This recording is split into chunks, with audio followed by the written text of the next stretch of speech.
My name is Jennifer. I'm 43 years old, and I'm hooked on Spanish soap operas. Thanks to streaming services, I've been binge-watching one drama after another. Spanish soap operas are always dramatic, but something truly dramatic happened in my life too. Let me tell you about it. It happened almost 6 years ago. I was living with my husband, who was older than me. We never had children, but I thought our time together was good. One day, I got a call from my best friend, Monica, who had been with me since childhood and even attended our wedding. "Hey, it's been a while. I wanted to let you know I got divorced." "Oh, wow, that must have been tough. Let's go out for drinks." Later, when I got home, I was about to tell my husband the news, but he surprised me by saying, "I know Monica got divorced." "What? How did you know that? I didn't tell you." At that moment, my husband gave me a strange look, like something was off. "I heard you say it," he said, and left the room. "I don't remember saying anything," I replied, confused. I told him Monica was divorced, and we planned to go for drinks. My husband then said, "I'll come too. We can all comfort Monica together." "Wait, you want to join us?" "No." I was puzzled. I thought it would be a girls' night out, but he asked me to ask Monica, so I did. I thought she'd say it was better to go without him, but instead, she replied, "Sure, let's all have a drink together." I'd rather not have a drink with my husband, I thought, but agreed anyway. So, the three of us, my husband, Monica, and I, went out. It turned out to be a fun night. Monica mostly talked about her ex-husband's bad behavior, and we laughed along with her. It felt like she had all of our attention, even though she had just gone through a divorce. She seemed to be enjoying herself the most. I was happy we all hung out together. Then, I needed to use the restroom. When I returned, I noticed something strange. Monica and my husband were looking at each other in a way that felt too intimate. They hadn't seen each other since our wedding. I couldn't understand how they had become so close so quickly, just after a few drinks. It felt like I was interrupting a date between two lovers. I sat back down, and things seemed normal again, but I couldn't shake the feeling something wasn't right. The night was almost over, so I paid the bill and we got ready to leave. Monica was very drunk, and then my husband said, "I'll take her home." I was taken aback. "You'll take her home?" I asked. "Shouldn't we both take her home? She lives alone and it's late. You can take a cab home by yourself." He replied, "If I take her in a cab, she'll get to her apartment." "No," I said, "I'm worried about her. She can't make it home by herself." I felt uneasy, but couldn't quite explain why. He agreed. "Okay, I'll go home myself." I left them there and went home alone. Part of me didn't want to leave them together, but I also wanted to investigate their relationship. Once I got home, I went straight to my husband's study. It wasn't a bedroom, just his private space. Maybe it had answers. I didn't want to search through Monica's house. It felt too rude, but when I went through the study, I found a photo album that I didn't remember seeing before. Something told me not to look, but I couldn't stop myself. Flipping through it, I saw picture after picture of my husband and Monica, smiling and clearly close. The pictures looked like they were taken while we were married. It seemed they had been secretly meeting for over 10 years. Anger took over, and my dizziness from drinking made me feel sick. I ran to the bathroom, but before I could throw up, my husband came home. "Oh, you threw up? You drank that much?" my husband asked, rubbing my back. "Don't touch me," I snapped, pushing his hand away. "Hey, it's me." "Yeah, I know who you are. I'm fine. I just hate you," I said. I wanted to get so drunk that I wouldn't feel the pain anymore. "Go wait for me in the living room. We need to talk." "What?" I asked, taking a deep breath. "Why are you acting like this? Is it because I dropped her off?" He seemed to be pretending it was a joke.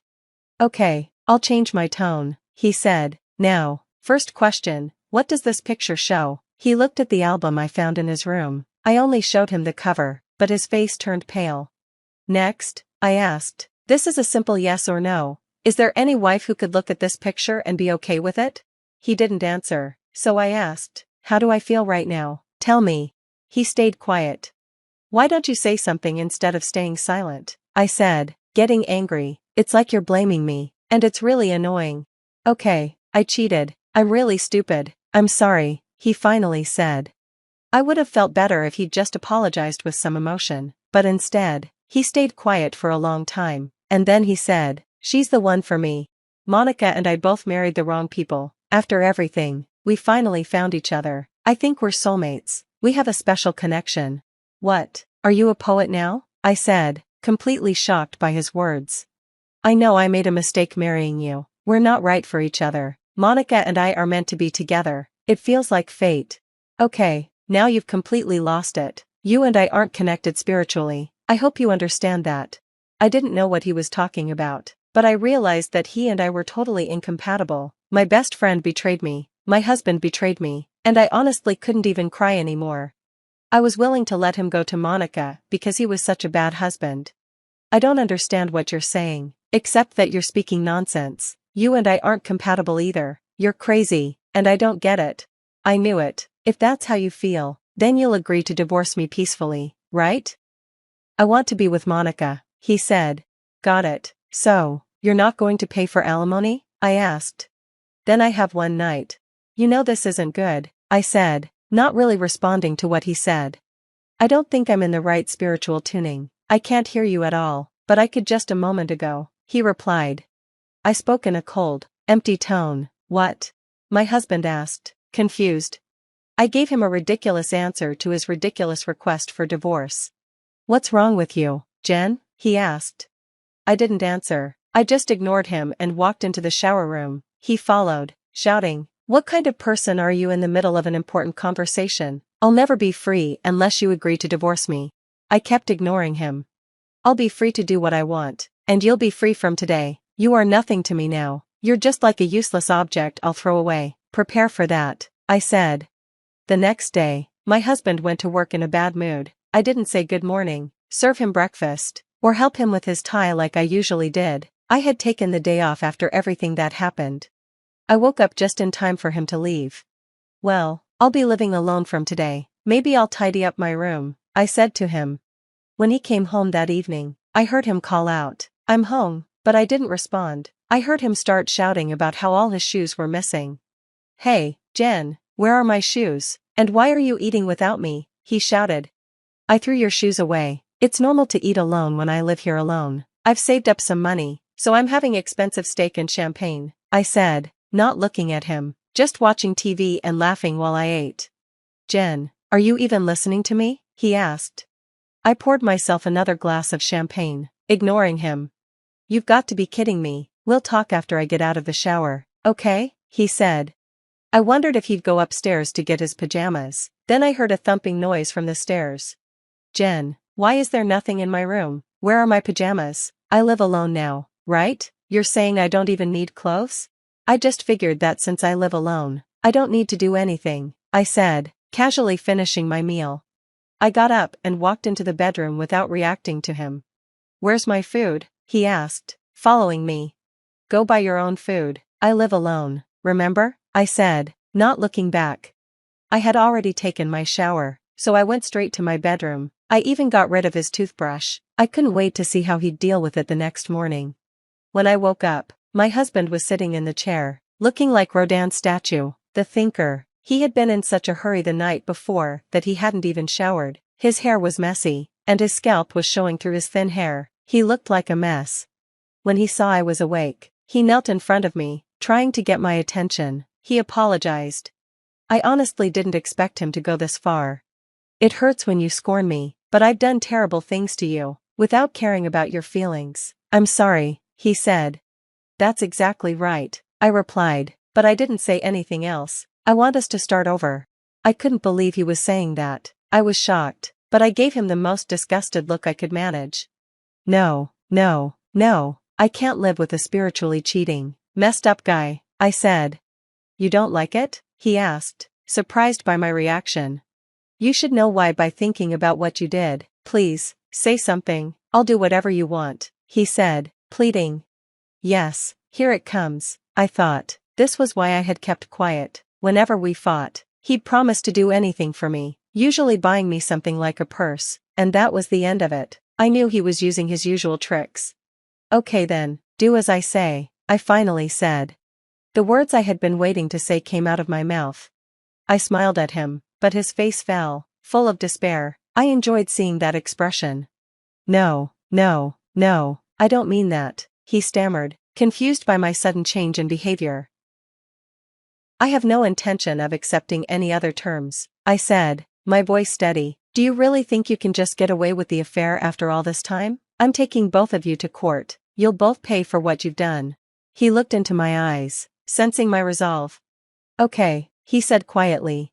Thanks, I replied with a cold smile. I'm going to seek compensation from both you and Monica, and I'll be telling her ex-husband everything. He'll probably go for alimony, and so will you. Good luck paying that. What do you mean? He asked, confused. Come on, get up and take your things, I said. Take your bag and leave. I forced my husband to grab his bag, dragging him to the door. Where are you taking me? Outside, I replied. I'm leaving this house. It's mine now. It's not nice to have strangers here. I don't like this. Can't you at least wait until after the divorce? He asked. No, I said firmly, that's not happening. Why not? What's going on with you, Jen? You suddenly started talking like this, and now you're so cold. Shut up and leave, I snapped. With all the anger and frustration I had built up over the years, I pushed him out of the house. It felt good to finally take control. Before the divorce papers were served, my husband, Monica, her ex-husband, and I had a meeting. Monica confessed that she had fallen in love with my husband at our wedding, and they started their affair right after. They kept it hidden, waiting for both of them to be divorced before being open about it. They had betrayed both families. Monica's ex-husband had been devastated when he found out about her affair. Honestly, I didn't feel bad hearing that. It just gave me more ammunition for the alimony case. After being kicked out, my husband moved in with Monica, but once they received the alimony papers from both me and her ex-husband, things took a turn. We can't remarry if we're both in debt, Monica told him. I'll find someone with better financial stability. She gave him a quick goodbye, and that was it. She kicked him out. Wasn't she your soulmate, the one you're spiritually connected to, and now you're losing her over money? I couldn't help but feel disgusted. Suck it up, this is what you get for betraying your wife, I said. 6 years have passed since then. My ex-husband retired and ended up spending most of his retirement money on alimony. He's still struggling, living a miserable life. Monica, on the other hand, is buried in debt. No man will want to marry her again, not the same person she is now. She's working in a tough environment, clearly struggling to make ends meet with the alimony payments. As for me, I've received a lot of money, but I don't do anything extravagant. I just work and live a simple life. In life, you never know what will happen, so I'm focused on doing what I want and living modestly. Like they say, if you're prepared for anything, you're prepared for everything. And, of course, I still enjoy watching Spanish soap operas every day. Recently, I found a colleague who shares the same interest. We've even talked about visiting Spain together someday. I'm looking forward to that. Of course, I'm not going to waste time checking anyone's spiritual soul vibrations. I'm just going to live a peaceful, healthy life. Today, my goal is simple: to be happier. On an early March morning, a truck stopped in front of the maternity hospital in a village. 2 guards got out and brought out a woman. It was obvious she was pregnant and in labour. She could barely walk, doubling over from pain, clutching her stomach and lower back. "Hurry up!" shouted the guards. "Why couldn't you wait until the city, you fool?" The emergency room erupted in commotion when the staff saw their unusual patient. It wasn't every day they brought prisoners to their small maternity hospital to give birth. This one wasn't even meant to be here. She'd gone into labour during transport to the specialised women's prison. Dr. Barbara Gibbs had just started what promised to be a quiet shift. All her patients had already delivered, and she was looking forward to a peaceful cup of tea. Suddenly, word came from the emergency room. "They've brought in a prisoner." So much for an uneventful shift. The doctor went downstairs. The labouring woman lay half-reclined on the couch, quietly moaning in pain, with the guards and duty nurse hovering nearby. "Get her up for sanitation," Dr. Gibbs ordered after a quick examination, nodding to the orderlies. They lifted the woman onto a gurney and wheeled her away. The guards started to follow. "And where do you think you're going?" Dr. Gibbs asked, surprised. "You can't enter the maternity ward. We have special protocols." "We have our own protocols," snapped one of the guards. "We must be present." "Absolutely not," Barbara exclaimed, blocking their path. "I won't have you frightening other mothers. This isn't a prison. These are our rules. In the head doctor's absence, I'm in charge, and I decide who enters and who doesn't. You don't understand. She's a prisoner. We've provided all the documentation. I perfectly understand, but first and foremost, she's a woman giving birth to a child. What if she escapes? Are you serious? She's 6 centimetres dilated, though I suppose that means nothing to you. Dr. Gibbs shook her head. I've made myself clear. If we can't attend the birth, we must handcuff her, insisted the escort. Trust me, it's in your interests. The woman didn't bother asking why it might be in her interests. She just sighed heavily. Fine, let them chain her. I'll call you later. Have some decency. When they brought the labouring woman into the delivery room, the escorts handcuffed her wrist to the bed. Now leave, Dr. Gibbs commanded sharply. The men left, saying they would wait in the emergency room. You really showed them who is in charge here, smiled young paediatrician Sarah Greer. I don't need their interference here. Dr. Gibbs muttered and approached the woman in labour. Her tone softening to gentle warmth, she asked, Now then, my dear, remind me of your name.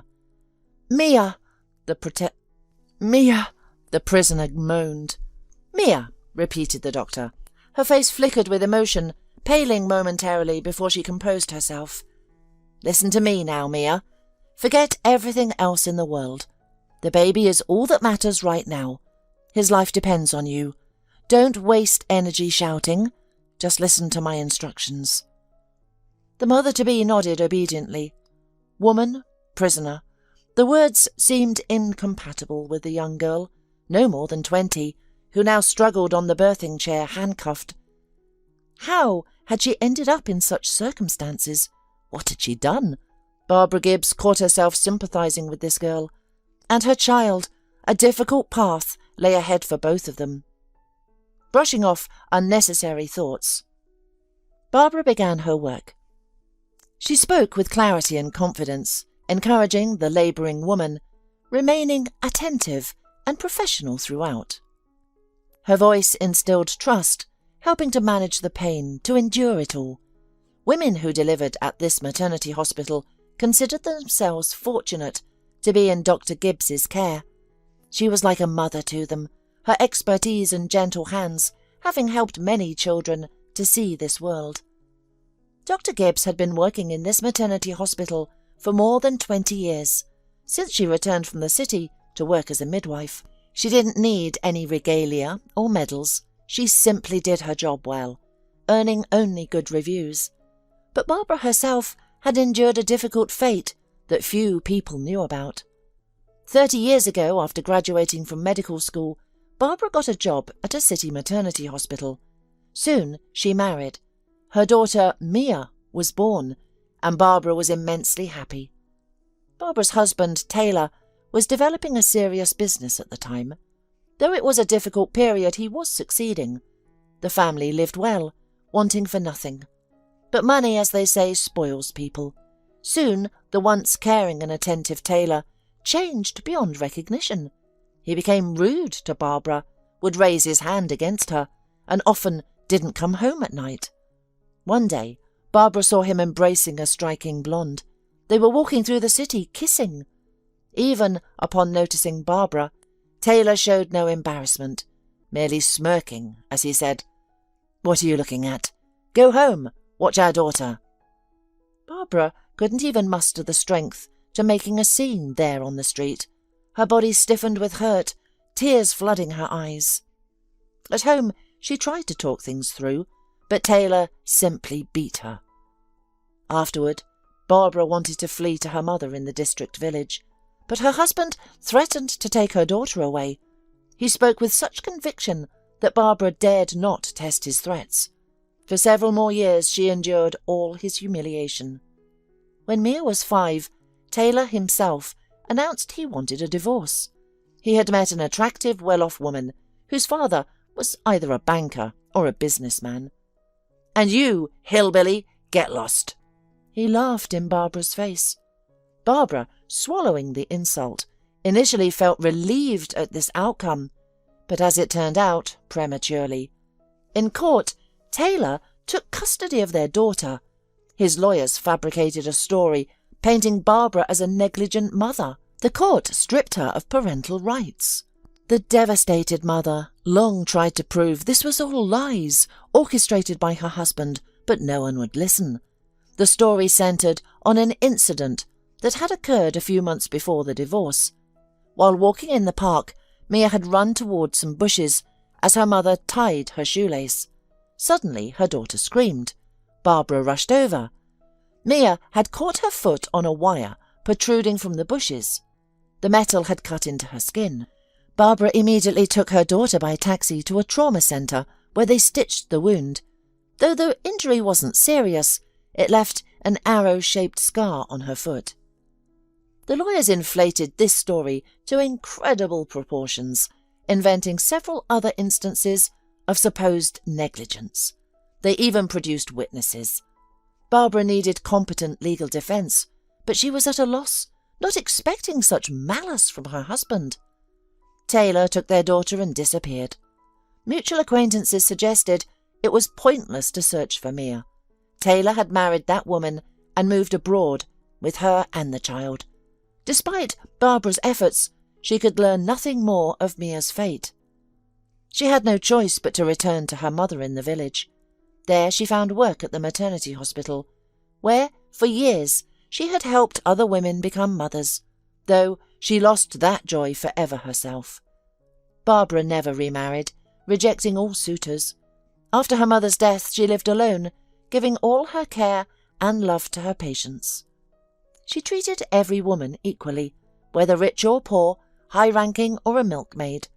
All were vulnerable in their pain, all needed help, and they received it, just like this young prisoner.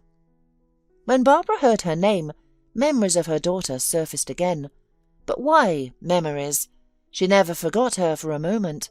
Now, her daughter would be the same age as this girl criminal. Where was her little one, her own flesh and blood? Perhaps she had become a mother too. Dr. Gibbs shook her head, pushing away the anxious thoughts, and focused on her work. "Mia, this is no way to do it," she said sternly, and continued giving commands. "Breathe! Breathe correctly! Put your foot like this!" As she adjusted the woman's foot, she saw something familiar. There was an arrow-shaped scar on the patient's foot. Though barely visible, Barbara needed only a fleeting glance to recognize the scar she could never mistake for another. It was the one she had kissed when her daughter's wound had healed. She even dreamed of it. "Mia!" Barbara whispered in shock, frozen in place. "Yes, moaned the woman in labour. "Is something wrong?" No, everything is going well. You're doing great." Barbara came to her senses, noticing the surprised looks of the nurse and paediatrician. "Nothing is certain yet. Maybe it's just a coincidence." Soon Mia gave birth to a healthy baby girl. Barbara placed the tiny infant on her mother's chest and watched their first meeting with joy. "Daughter, my darling," Mia whispered, kissing the tiny fingers. "I will not abandon you. I will not give you to anyone. My darling." The young mother cried so sincerely, so bitterly, that all the women in the labour room involuntarily squeezed their eyes shut. It was an unenviable fate for the newborn and her mother. Even if they were allowed to be together for a while, they would still be separated. After all the procedures, mother and baby were taken to the ward. The convoy, now permitted to enter, and finally remove the handcuffs, intended to take Mia straight back to the colony and let the guardianship authorities deal with the child. Mia, sobbing, listened to this on the gurney, but no one paid attention to her hysterics. "The bosses ordered it. How is she?" one of the escorts asked Barbara dismissively. "The patient is fragile, and I won't discharge her until morning at the earliest," she replied, barely restraining herself from yelling at the insolent escort. "But we have a hospital in the prison. She can recover there." "What if her condition worsens during transport?" "No, I'm not letting her go anywhere." There was nothing to be done. The convoy yielded to the medic's words, but warned that their colleagues would come to guard the ward today. Barbara was forced to agree. She was tired of arguing. But where could a woman run after childbirth? She couldn't even stand yet. Yet Barbara also had a superior and the law. In the evening, the woman went into the resident's room and tiredly sank into an armchair. All her thoughts were about the woman she had delivered today. Mia. Could she really be her daughter? But why was she in prison? What had she done? Where was her wealthy father? Or perhaps that scar was just a vision. She needed to check Mia's foot again. Barbara reviewed the patient's chart. Type 3 positive blood. Same as herself. And the face. Now it seemed to Barbara that Mia looked just like her late mother. After all, her daughter had inherited her grandmother's green eyes and blonde hair. Could it be true? Barbara left the resident's room and headed for Mia's room. There was no convoy yet, and the midwife quietly opened the door. The young mother was asleep. Barbara cautiously approached, lifted the blanket, and looked at the foot. Yes, that very scar. Mia opened her eyes. What happened? Something wrong with my girl? She tried to lift herself up, but winced in pain. Hush, hush, sweetheart, Barbara whispered. Everything's fine with your baby. I just came to check on you. Everything hurts, Mia said pitifully. That's normal. It happens. Everything will pass. The pain will subside.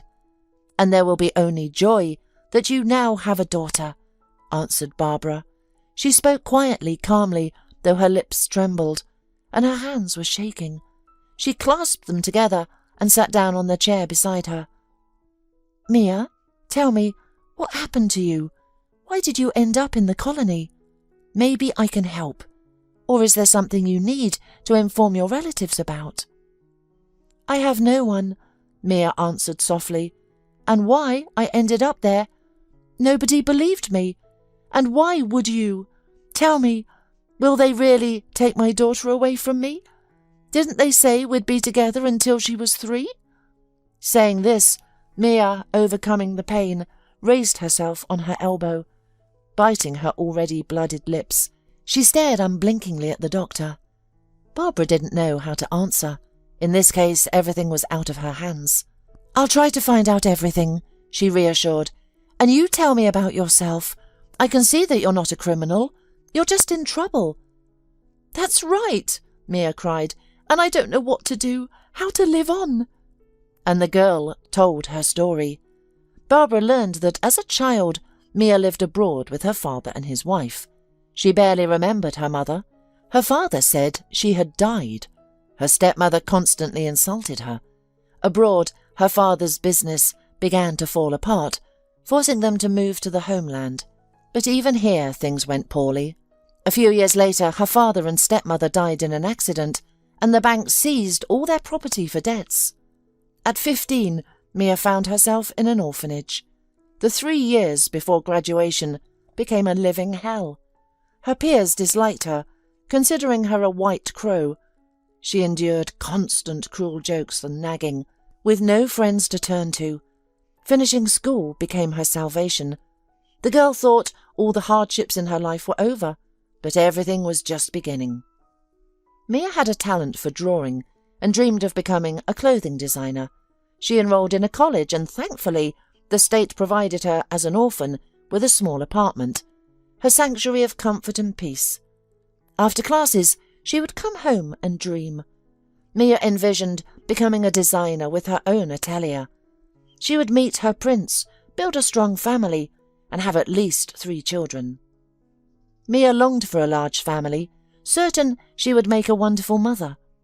She would be the most loving, the most tender, just like her own mother, whom she barely remembered.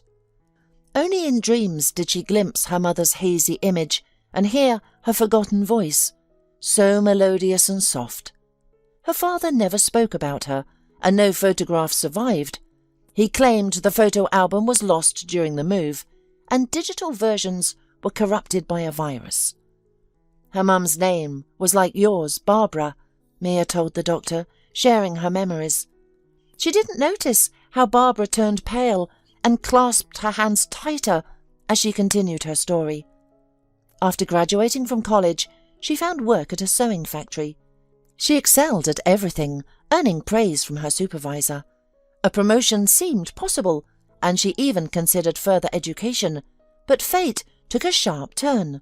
Mia met Nigel, a handsome young man with an expensive car, who showered her with gifts and flowers. Mia's heart melted. Her dreams seemed within reach, and she imagined their wedding. Nigel had influential parents, his father in the police, his mother in city administration. The orphan girl believed that they would like her, even though she herself had not a penny. After all, Nigel loved her. She waited for him to introduce her to his parents, but he kept postponing, citing his busy work schedule. Mia could never understand his work. Vague trips, meetings, communications. Nigel just laughed, saying it wasn't time for her to know everything yet. Then the police raided her small apartment and found illegal substances. Mia was stunned. Where had they come from? The truth about Nigel's real activities began to dawn on her. He had been using her apartment to store his goods. He escaped consequences. His influential relatives protected him. They made it appear as though Mia was involved in possessing and selling illegal substances. No one believed her protests of innocence. They pressed her to reveal her accomplices, promising a reduced sentence for cooperation. But Mia truly knew nothing. Nigel pretended complete innocence, even testifying for the prosecution. Mia couldn't believe her beloved would betray her like this. She had trusted him completely, yet he had used and ruined her, without any hesitation or remorse. Her state-appointed lawyer made no attempt to defend her, and the judge sentenced her to 5 years in a general regime colony. Once in prison, Mia lost her will to live. Deceived, trampled, slandered. Why had they done this to her? There were so many questions but no answers. If it hadn't been for the support of one fellow prisoner at the very beginning, who knows how it would have ended. Lena was serving time for theft and had a young son living with his grandmother. Despite her circumstances, Lena remained optimistic and kept telling Mia that she had to live in spite of all her enemies. "When you get out, then you'll settle scores," she said. "Revenge is a dish best served cold." Mia only nodded weakly in response. Revenge? She couldn't. She wouldn't be able to. And she couldn't bear being locked up for so many years. Then came the unexpected news. Mia was pregnant. The prison doctor discovered it during her next medical examination and immediately asked if she planned to keep the child. "I do," Mia answered firmly. A ray of hope flickered in her fate. She was no longer alone in this vast world of lies and deceit. Against all odds, she would endure to raise her baby. Lena supported her friend's decision. There was a possibility of parole. Mia could live with the baby for up to 3 years, though in a different colony. They would have to part ways, but it was manageable. Plans were made to transfer Mia to another colony, but the paperwork kept getting delayed. They delayed until her 40th week, and on the bumpy road to the new prison, Mia went into labour. Thankfully, they encountered this maternity hospital on the way.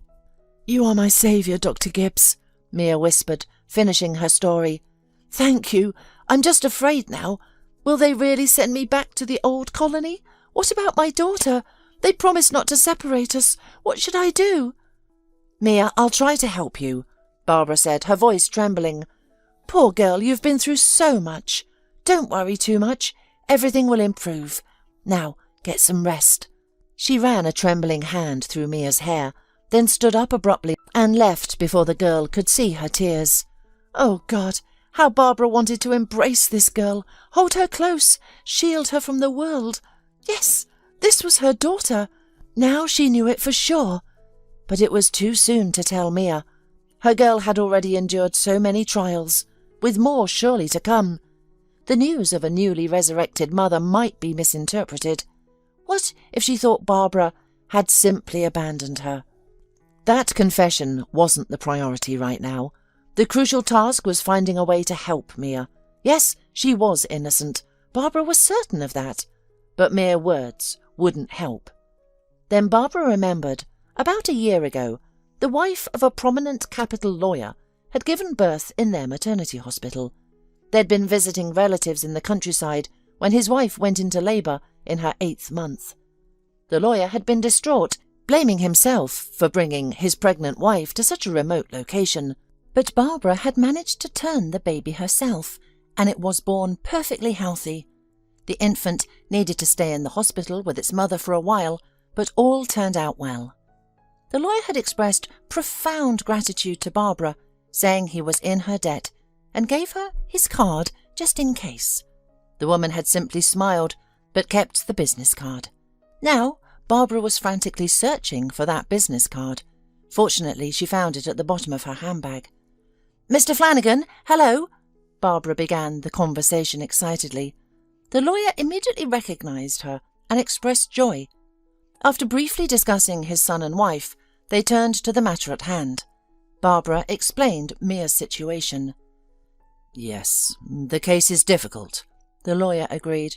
"But I don't understand why you care so much about this girl. I know you have a good heart, but perhaps things aren't exactly as she told you." "This girl, as you put it, is my daughter," said Barbara, swallowing a lump in her throat. She revealed everything. About the scar, her husband, the blood type, all of it. "You're certain?" the lawyer asked. "More than certain." "Then I'll take the case," he replied firmly. "Mr. Flanagan, I'll pay whatever you ask." "Dr. Gibbs, please. You saved my child, and I will save yours. I won't accept any payment. Here's what we'll do. Tomorrow morning, I'll visit the investigation committee and begin working on this. Stay calm. Even if Mia leaves your hospital tomorrow, she won't remain in the colony for long. Your task is to negotiate with guardianship to prevent the baby from being sent to an orphanage right away. By law, we can keep a child in our hospital for a medical examination for a month." "That's wonderful." This conversation gave Barbara hope that everything would work out. Even the guards stationed outside Mia's room since night didn't worry her. Mr. Flanagan would handle everything. The next morning, Mia was transferred to the prison hospital. In the corridor, Barbara managed to whisper that a lawyer from the capital had taken her case. "Be patient. Your ordeal will soon be over." She squeezed the girl's hand. "Get away from the prisoner!" The guard barked. Barbara stepped back without argument, offering Mia only a smile. "Dr. Gibbs, will you look after Sue?" Mia called out desperately. "Sue?" Barbara paled. "I named my daughter that." "Of course I will," she replied. Later she gazed at the door, behind which Mia had disappeared under escort. Sue. That was Barbara's mother's name. Why had Mia chosen that name? She couldn't possibly have remembered her grandmother's name. Blood memory? Barbara could find no other explanation. Barbara went to the nursery where little Sue lay. The baby was awake, her blue eyes taking in the world, unaware of the struggle surrounding her and her mother. "My little girl, my granddaughter," Barbara whispered. "Grow up, gain strength. I'll pray that everything works out." She touched the baby's soft cheek, feeling a sweet warmth spread through her. Leaving the nursery, Barbara contemplated whom to contact about Sue's guardianship. She encountered the department head, recently returned from a business trip. "Quite a day yesterday, Dr. Gibbs." He smiled and continued. "First day we've had a prisoner give birth here. Good that she's been moved. I'll arrange to have the baby transferred soon. There could be complications." "Please, don't rush with the child." Barbara met his eyes firmly. "Dr. Johnson, if possible, I'd like to take the child myself." "Barbara, what are you thinking?" the department head exclaimed. This isn't a kitten. It's a baby requiring constant care. How will you manage? What about work? I understand maternal instinct, but why take this on? You're not young anymore. And when the convict is released, what then? Dr. Johnson, so many questions. Barbara smiled. I've made my decision. If they grant me custody, I'll take maternity leave. Barbara, I won't allow it. Kenneth, enough! Barbara waved him off and walked away. She wasn't going to explain anything to the head doctor, who had asked her out more than once while he was married. No, he wasn't bad or vindictive. Just now all explanations were unnecessary.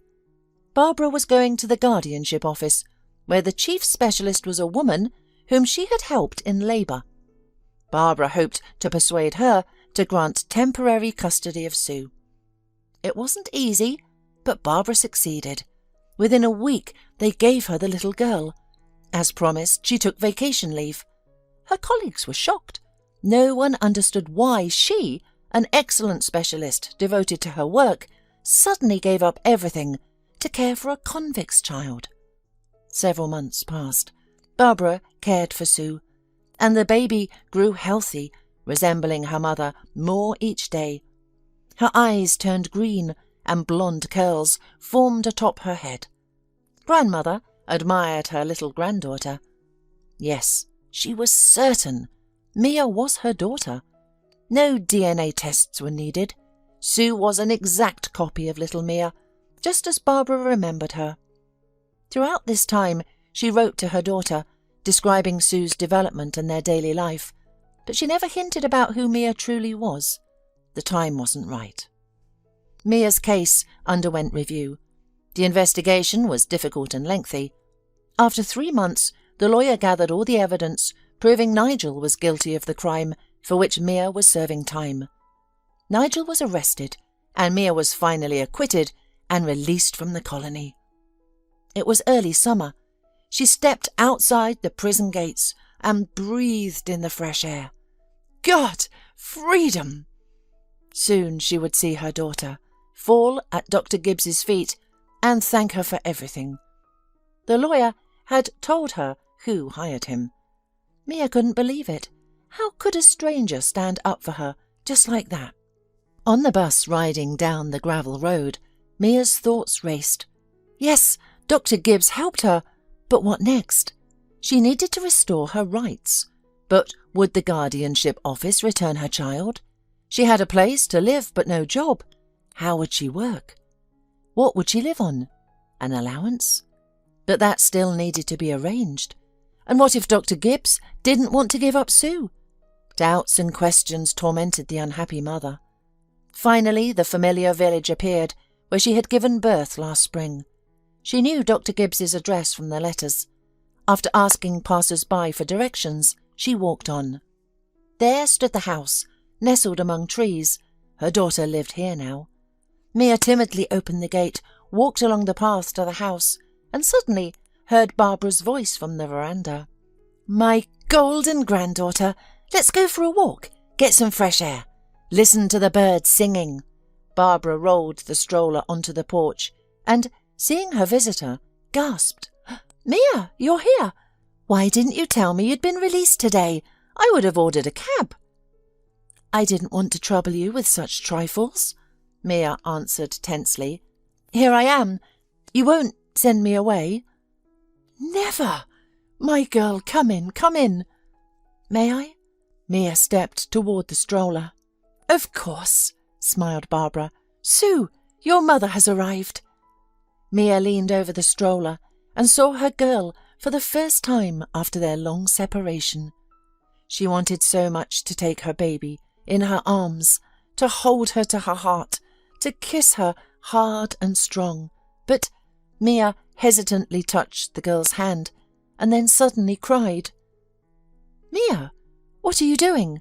Barbara asked in surprise. I'm afraid to take her. I'm stinking of the zone, dirty, and I can't wash it off. I can't forget it, whispered Mia. My girl, exclaimed Barbara, wrapping Mia in her arms. You are the purest in the world. Everything will be forgotten. Believe me. The main thing is that you are together now." They stood, embraced. Mia cried and thanked Barbara for her help, for the lawyer, for everything. The woman only held her tighter. The little girl watched them seriously from the stroller. Finally, coming to their senses, they went into the house. There was no time for walks now. After a shower, Mia held her baby close. Sue, as if sensing her mother, smiled and hummed. Barbara watched them both adoringly. Mother and daughter together. This was happiness. Yet the most serious conversation still lay ahead. Mia hesitated for a long time before finally asking when Barbara could give her Sue. "I'll have to go to the guardianship, go to the city, solve all the issues there," she explained. "I need to register at the clinic, get an allowance, settle the debts on utilities. Perhaps Sue could stay with you for a while? Would you mind?" "Why do you have to go anywhere?" Barbara said. "Stay here." "No, it's not convenient. I can't take advantage of your kindness forever. I know you're used to Sue. I even heard you call her granddaughter, but—" "And she is my granddaughter," Barbara said softly. "I don't understand. Mia, you're my daughter." And Barbara began her story. Mia listened confused, blinking and shaking her head. "You're my mother. But why? Why is it like this? My father said you were dead. You abandoned me, didn't you?" Mia cried out. "And you kept silent all this time?" "That's why I kept silent, because I knew this would be your first reaction," Barbara said, her voice trembling. "But I didn't leave you. Your father deceived everyone. He separated us." "You didn't even look for me?" "They told me you were abroad. I was sure you were doing well. Then suddenly I saw you in the hospital, recognized you by your scar. Daughter, I didn't betray you." Mia looked at Barbara with tear-filled eyes, then placed Sue in the crib and threw herself into her mother's arms. "My mummy, my dear, and I thought you would only be with me in dreams forever." "Both in dreams and in reality. I will always be with you," Barbara whispered, breathing in the scent of her daughter's hair. "With you and my granddaughter. I'm sorry you lived without me for so many years, suffered so much. We'll fix everything. We'll start again. You'll be happy, for sure. We'll be happy." Mia pulled away from her mother's shoulder and looked into her eyes. They both laughed through their tears. And from the crib, smiling toothlessly at them, lay their happiness, a daughter and a granddaughter. Now 3 dear hearts would beat side by side. It was a beautiful May day. Karen, a beautiful young woman in a light, elegant pantsuit, walked along the picturesque park alley, holding her 7-year-old daughter's hand. Hayley was a pretty little girl. Her long brown hair fell in soft waves on her shoulders, and her light sundress emphasized her natural olive skin. On her face shone huge eyes of an outstanding turquoise shade. Hayley resembled a beautiful doll. Karen often admired her daughter, and she wasn't alone. Even now passers-by in the park looked at them. Hayley had grown accustomed to the attention. People often suggested they shouldn't stop at one child, since they produced such beautiful girl. Hayley should have a brother, they said. Those who didn't know Karen and Tom's story, those who knew were, of course, more tactful. They understood. The mention of a second child was like a sharp knife for Karen's heart. What she endured 7 years ago, few could bear. But Karen had to. She had to pull herself together and come back to life. Hayley pulled her through. The girl needed a healthy, sensible mother. So Karen fought her way back. Her daughter saved her, along with Tom. Now, looking at this happy young woman with her beautiful little daughter, no one would guess the tragedy she had experienced. "Mum, can I buy a doll with this money?" Hayley asked. "And a construction set? Can I buy Lego for girls?" "We'll see." Karen smiled at her animated daughter. Hayley had recently celebrated her birthday, 7 years old. Friends and relatives had given the girl money, and now they were heading to the children's store to choose gifts from the generous guests. Hayley had been looking forward to this day, a weekend when her mother could take her to the supermarket. 7 years. While her daughter's birthday was a huge celebration for Karen, it came with undertones of sadness and longing. After all, on this very day everything had happened, both happiness and misfortune. Tom, too, felt the weight of these memories during their beloved daughter's celebration. They both maintained an appearance of pure happiness, showing only joyful emotions. Hayley didn't need to know anything yet. Later, when the girl was grown, strong and wise, they would tell her, but not now. "Mum, can I ride on that swing?" Hayley pointed to the playground in the middle of the park, where dozens of children frolicked. Karen smiled again. She'd known this would happen. They could never pass this spot without stopping. "Sure, go play. I'll wait for you here on the bench." Happy Hayley rushed to the miraculously empty swings. Karen watched her girl. Hayley moved like a light, graceful butterfly, so fragile, so beautiful, so delicate. No, she couldn't think about it. It was too painful, too hard to remember, even now. To distract herself from sad thoughts, she took out her phone and checked her friends' chat. It was always cheerful there. Karen's friends shared news, sent funny pictures and encouraged each other. "Mum!" Her daughter's voice jolted Karen from her cosy online world. "What is it?" The woman looked anxiously at her girl. Hayley's usually carefree and cheerful eyes now showed fear and confusion. "Mum, there's a boy. He's all alone, though he's still small. He's famished. He asked an elderly man for a bun, but the man yelled and chased him away. I feel sorry for him, Mum. Can we buy him a bun, please?" "Well, show me your boy." Hayley grabbed her mum's hand and pulled her toward the summer stage. "He's hiding behind there. That mean man scared him." Karen expected to see a gypsy or a street child in dirty clothes. Unfortunately, there were many such children. Parents who drink, leaving their children to grow like weeds, starving and getting into trouble. "Here he is." Karen saw a skinny boy, surprisingly well dressed and about Hayley's age. He sat in the grass, hugging his knees, his back to them, lost in thought. Strange. Karen knew children's fashion well. This supposedly hungry child wore a brand-name T-shirt and expensive denim shorts, the kind sold in stores Karen only visited during major sales. "Hey," Hayley called to the boy. "Don't be afraid, I brought my mum. She won't let that old man bother us." The boy turned around and looked at Karen. She froze. This child had huge eyes of a rare turquoise hue, identical to Hayley's. It was Adrian. No, of course this boy couldn't be Adrian. Yet he appeared the same. Adrian still visited Karen in her dreams. She knew every feature, and now this same boy from her dreams stood before her. Karen studied him, noting every detail, finding more and more similarities to her daughter. Hayley stood nearby, as if for comparison. The children looked like subjects from a Spot the Difference puzzle book. Differences? There weren't many, very few. The boy and girl looked so alike it couldn't be coincidence. "Are you hungry?" Karen finally managed to ask. The boy nodded immediately.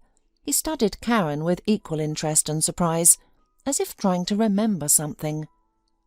"What's your name, boy?" "Arthur," he answered. Karen had expected to hear a different name, Adrian. The voice of that child sounded identical to the voice of that boy from her dreams, like the voice of her son. Karen was born and grew up in a hard-working but modest family. Her mother worked as a nurse in a polyclinic, her father as a driver.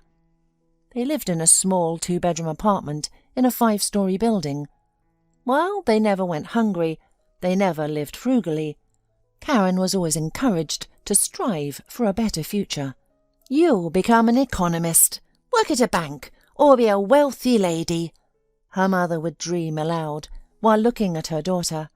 "It's time for someone in our family to get a higher education and success in life," her father would echo. "Who better than you? You have the brains." And indeed Karen did. Studies came naturally to her. Though she wasn't a straight A student, she was far from struggling.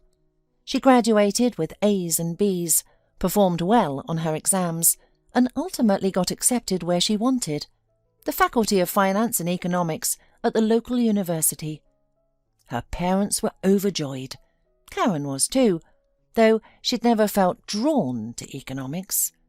She loved working with young children. She would have become a teacher, but her mother discouraged her. "You'll spend your life wiping other people's children's noses. It's a thankless job.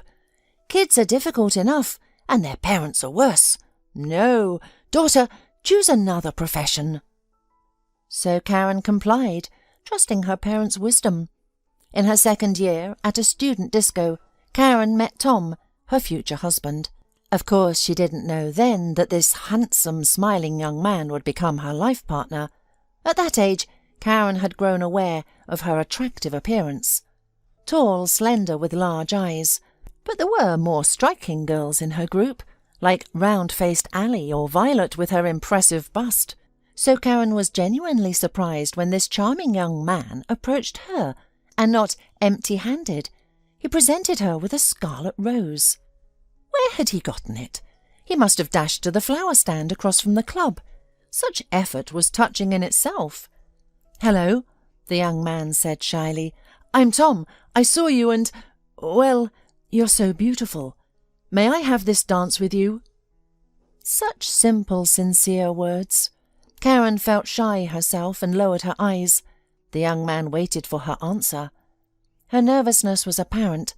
Then Karen looked up at his face and met his gaze, large eyes of an unusual turquoise colour that stood out beautifully against his slightly swarthy complexion. Those eyes! They looked at Karen with genuine admiration. She felt almost dizzy from it all. "Yes, we may have this dance, Tom." Karen smiled and accepted the flower. "The rose is stunning, thank you." "Just like you," he replied, smiling more confidently now.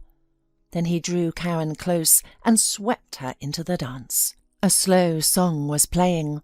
After that dance, they left the party together. They walked through the nighttime city, laughing and sharing stories about themselves. They got to know each other well. Tom came from a similar background to Karen. His mother was even a nurse too, and his father worked as a factory foreman. And like Karen's parents, Tom's mother and father dreamed of higher education for their child. "So I'm studying to be an engineer." Tom smiled. "Do you think it's right for you?" "Yes, definitely. I love studying, and I love the practical work even more. I've definitely chosen the right profession." "I don't think I have," Karen admitted, shaking her head. She hadn't told anyone this before.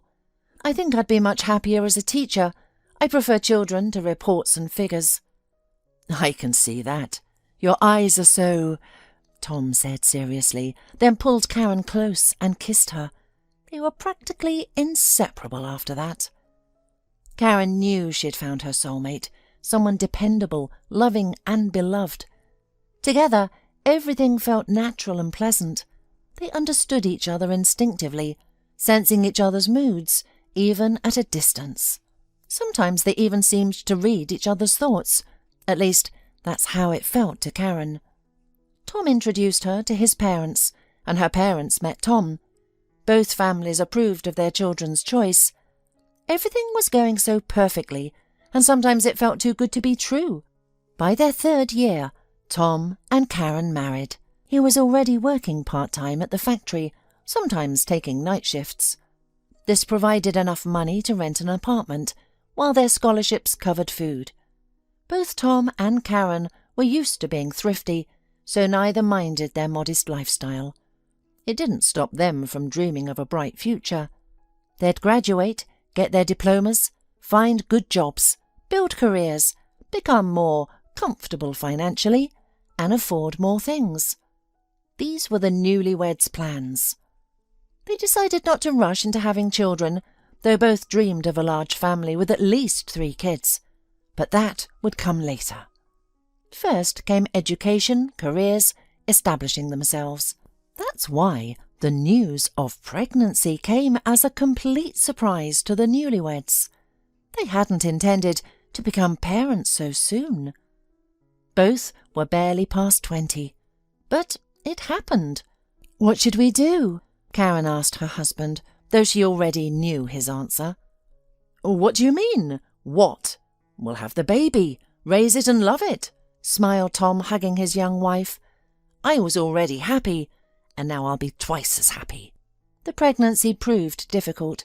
In the early stages, Karen suffered from severe morning sickness. Already naturally slim, Karen became terribly thin. Tom worried about his wife.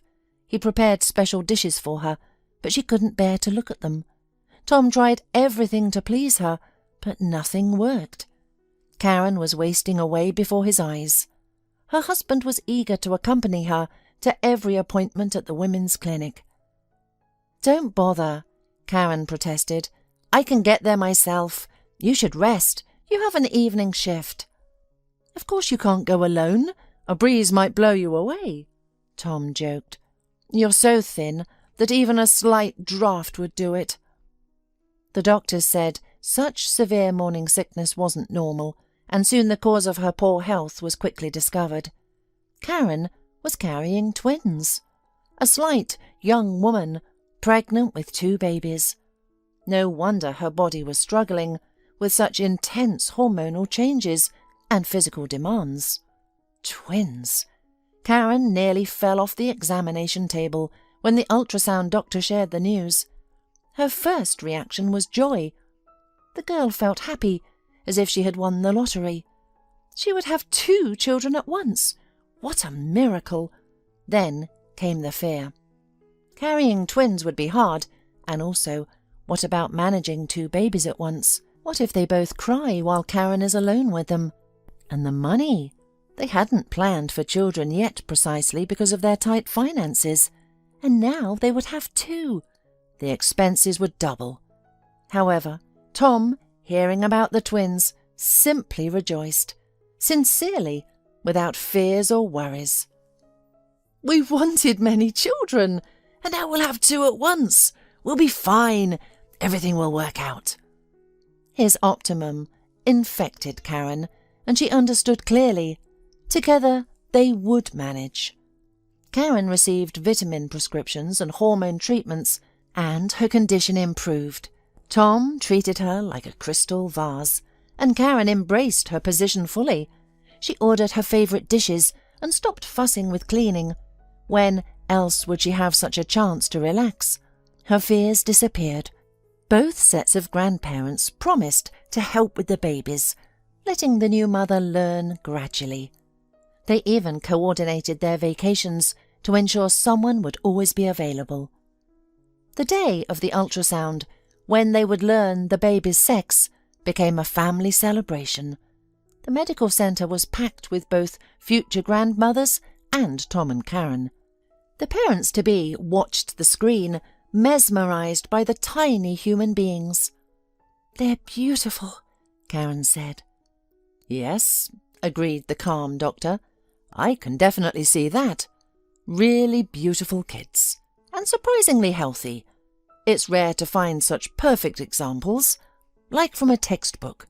No abnormalities at all." Tom and Karen exchanged glances. Their babies were healthy. That was paramount. "But who are they?" Tom asked eagerly.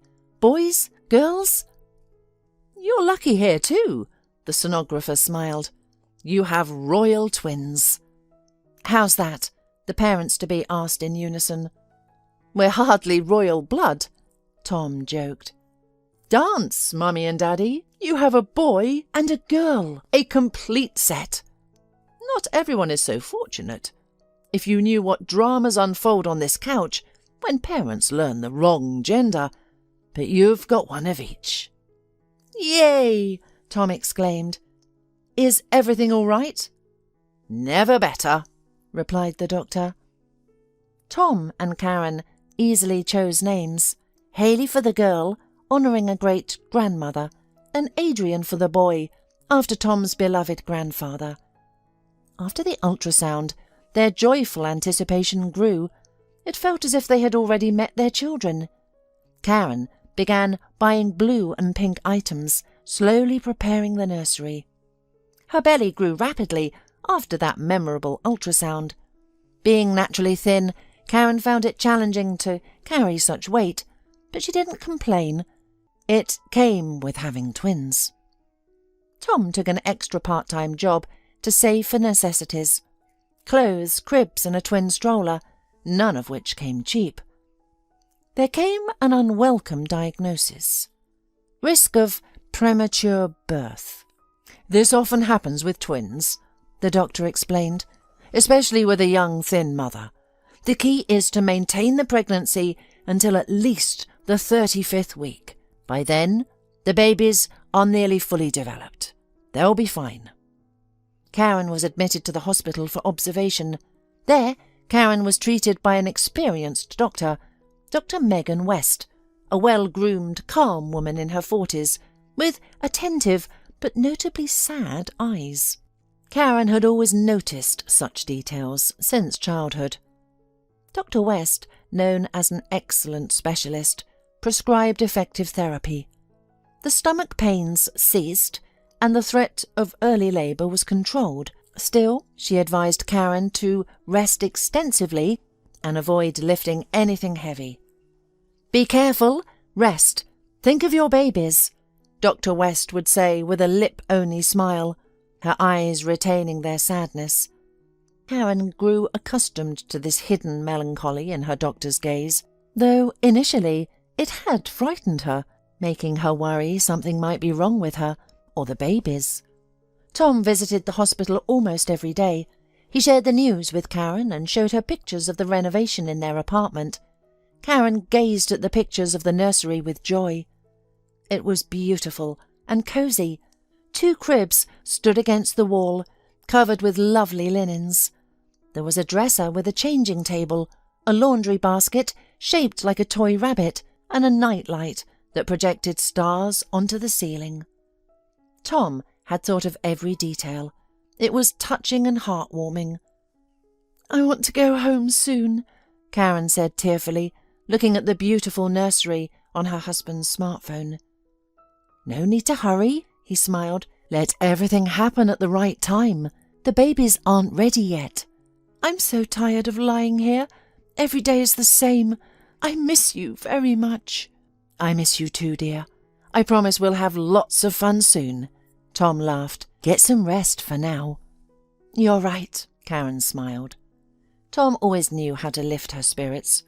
But despite the doctor's best efforts under Dr. West's leadership, and despite Karen's careful adherence to their instructions, labour began early, very early.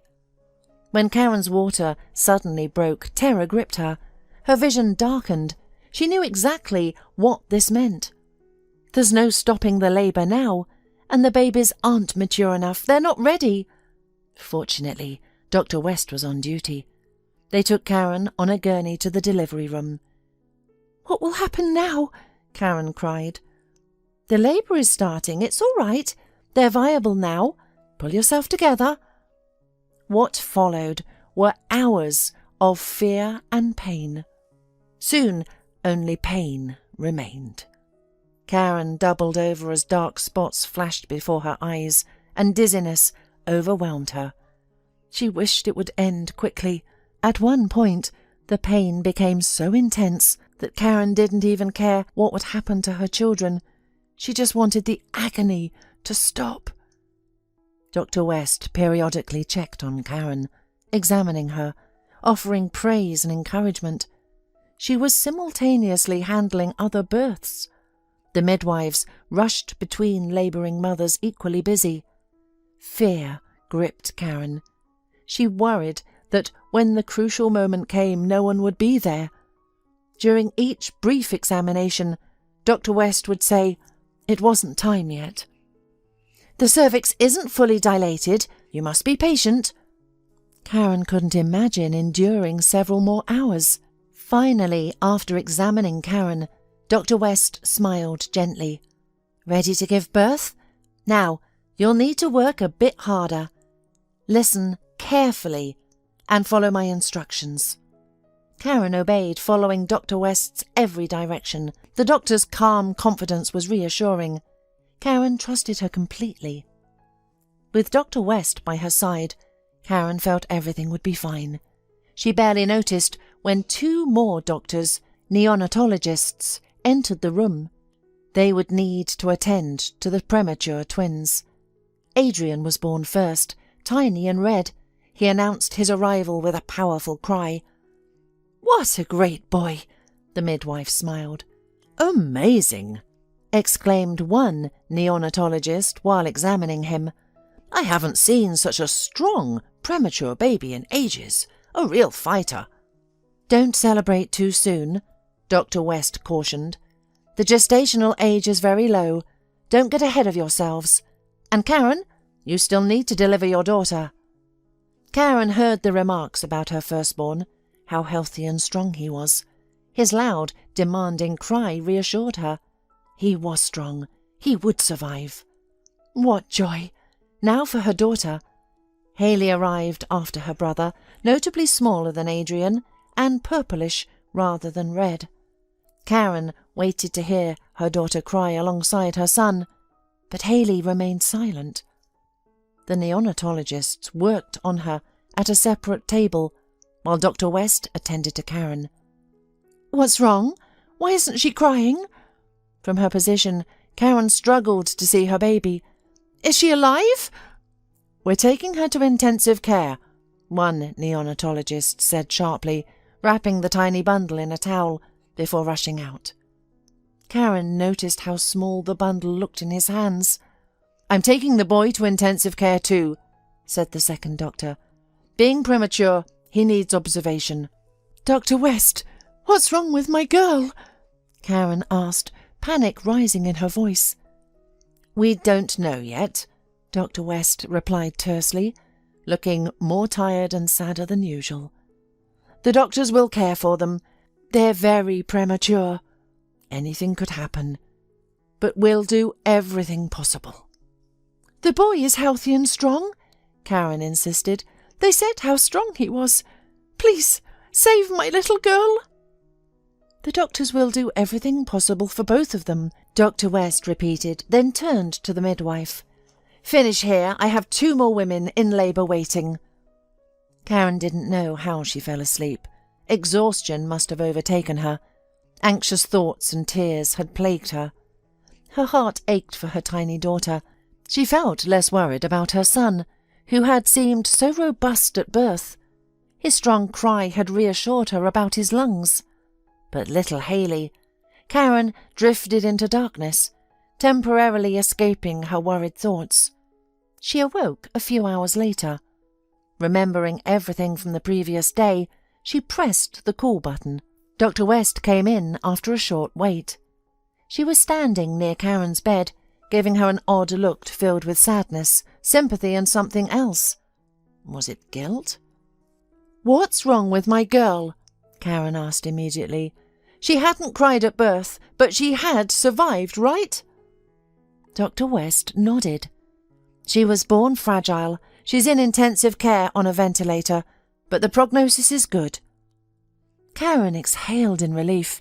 Haley had made it. Everything would be fine. It would take time to heal, but they could manage. "Karen, but with your boy," Dr. West started. "What? But wasn't he all right?" Karen hadn't expected this. "He was fine at first. Premature babies can be unpredictable. He stopped breathing. We tried to save him, but..." Dr. West gestured helplessly and lowered her eyes. Darkness engulfed Karen. She later learned she had lost consciousness. The truth was so terrible that her mother fainted. "Oh, you've come to your senses," said an elderly woman in a white coat. The woman recognized her. It was the same midwife who had been present at the birth of her children. "I can't believe it," she whispered. "I understand, sweetheart," the midwife said, sitting down on the edge of her bed. "I was surprised myself. I've seen your boy. He's good, strong, sound, the kind that clings to life. But it happens with premature babies. I'm used to having 2 of them. How can that be?" "There will be 2. How old are you? It could be 3 later. You should be happy that they saved your daughter.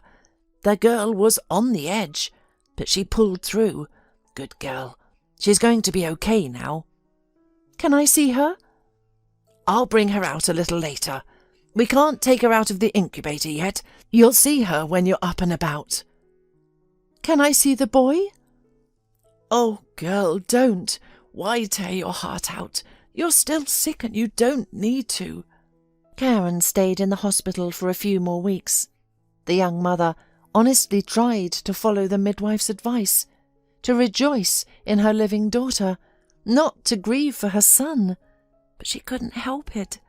It was as if someone had cut off a part of her heart. Cut off and taken away. Karen didn't feel whole anymore. She was missing something. It was always missing. Hayley recovered quickly, gaining weight well. The care of the baby, the closeness, all this, of course, brought comfort. Karen even began to smile. It's impossible not to smile when such turquoise eyes, like Hayley's, look at you so attentively and trustingly. Adrian was buried without Karen. She never saw her boy, because Dr. West wouldn't allow her to leave the hospital. "You can't go. You're very weak. You have to be under doctor's supervision. What if you start bleeding? I won't sign the authorization. Don't even ask. Think of your daughter." Karen couldn't bear to imagine how her husband coped with grief. He single-handedly organized the funeral, removed the extra crib from the nursery, hastily sold the stroller for twins they'd recently struggled to obtain. Of course it was hard for him, terribly hard, but he stayed cheerful in front of his wife. And Adrian? He came to Karen in dreams the first night after the tragedy. The woman immediately recognized him, though she'd only glimpsed her son for a moment in the delivery room, a beautiful baby with wonderful round cheeks and very intelligent eyes, bright turquoise, like his father and sister. Then came the discharge, solemn despite everything. There were flowers and balloons and pictures. The relatives were present too, forcing smiles and trying not to show their true feelings. Karen tried not to think about how there should have been 2 children. It didn't work out that way. Time passed, and Hayley grew up. Grandparents on both sides helped tremendously with their granddaughter. The young parents finished their studies, got their diplomas, then found jobs. Karen was hired as an accountant at a travel agent, and Tom became an engineer at the same factory where his father worked and where he himself had worked part-time as a student. At first, their wages were modest, but things improved. Tom was appointed head of the engineering department. Soon the family could buy their own apartment, with a mortgage, but still, it was a spacious 3-bedroom in the city centre. "We will have more children. We need lots of space," Tom smiled, and Karen remained silent. She now always kept quiet when Tom talked about children. They no longer had the complete understanding they'd had before. The spouses experienced the tragedy differently.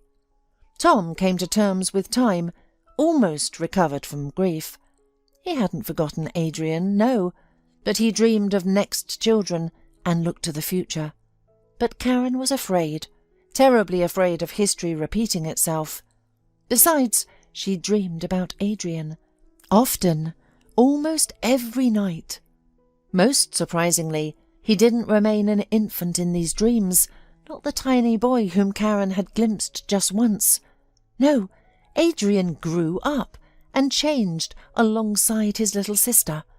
When Haley was 3, he was a serious, inquisitive little boy, swarthy, with big bright eyes and a cap of brown, slightly curly hair. When Haley was 5, Adrian was grown into a tall, thin boy, wiggly and mischievous.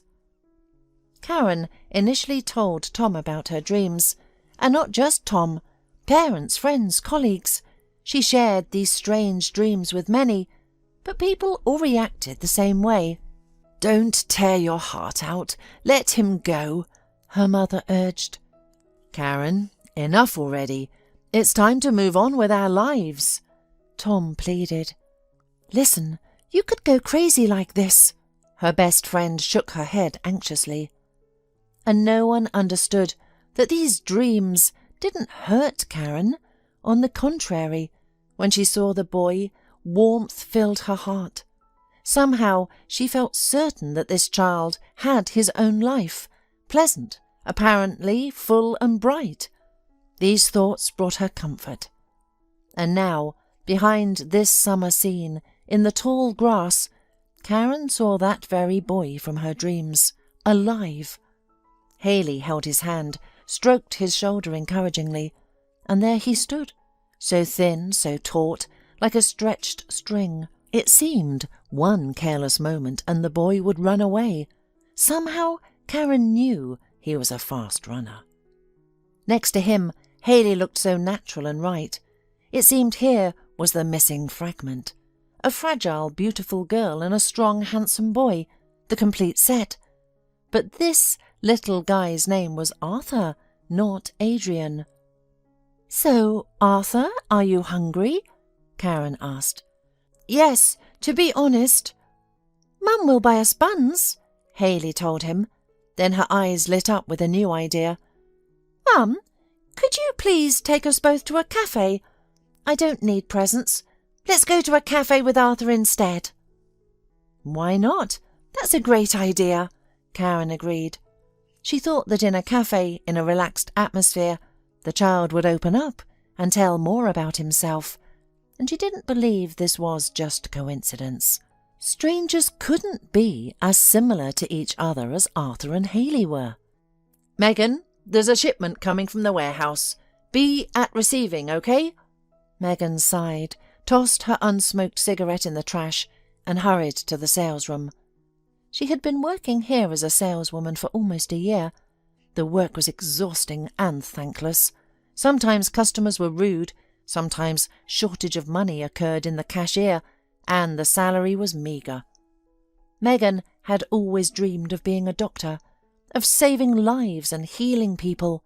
She'd pursued her dreams for years, first excelling in school, then long years of medical studies, and finally earning her diploma. Megan chose obstetrics and gynecology as her speciality. During her practice at a maternity hospital, she fell in love with the profession. It was a wonderful miracle to welcome new lives. The moment when you realized everything had ended well brought indescribable feelings. The world seemed brighter, as if wings had sprouted from your back. It was always like that. The impressions never faded or dulled. That's what made it so amazing. Megan loved that feeling. She loved seeing tears of joy in new mothers' eyes, hearing the first triumphant cry of a new person entering this world. Of course, an obstetrician-gynecologist faces various challenges, including difficult births and even tragedies. But even then, especially then, a qualified doctor is essential. Megan devoted herself completely to her work, day and night, at the clinic. She attended countless births. Though she couldn't remember all her babies, she remembered many of them. Sometimes only Megan's intuition and skillful hands saved newborns from serious birth trauma. Time flew relentlessly. At nearly 40, Megan had never found a family of her own. Between studies, advanced training courses and working from dawn till dusk, when would she have? But now she yearned to experience the joy of motherhood. There was no suitable father candidates around, so one day Megan went to a bar where she met a handsome tall man about 7 years her junior. The perfect candidate for fatherhood. They had a passionate affair. Megan felt no deep emotions for this man. She wanted only a child. But the desired pregnancy didn't happen. Megan got examined. She had never considered that something might be wrong with her fertility, but the tests revealed serious problems that practically ruled out natural motherhood. So she opted for IVF with donor material. This seemed even better. Her child would be hers alone, with no father to claim rights to the baby. Success didn't come immediately. It took several attempts. During this quest for motherhood, Megan discovered her interest in reproductive medicine.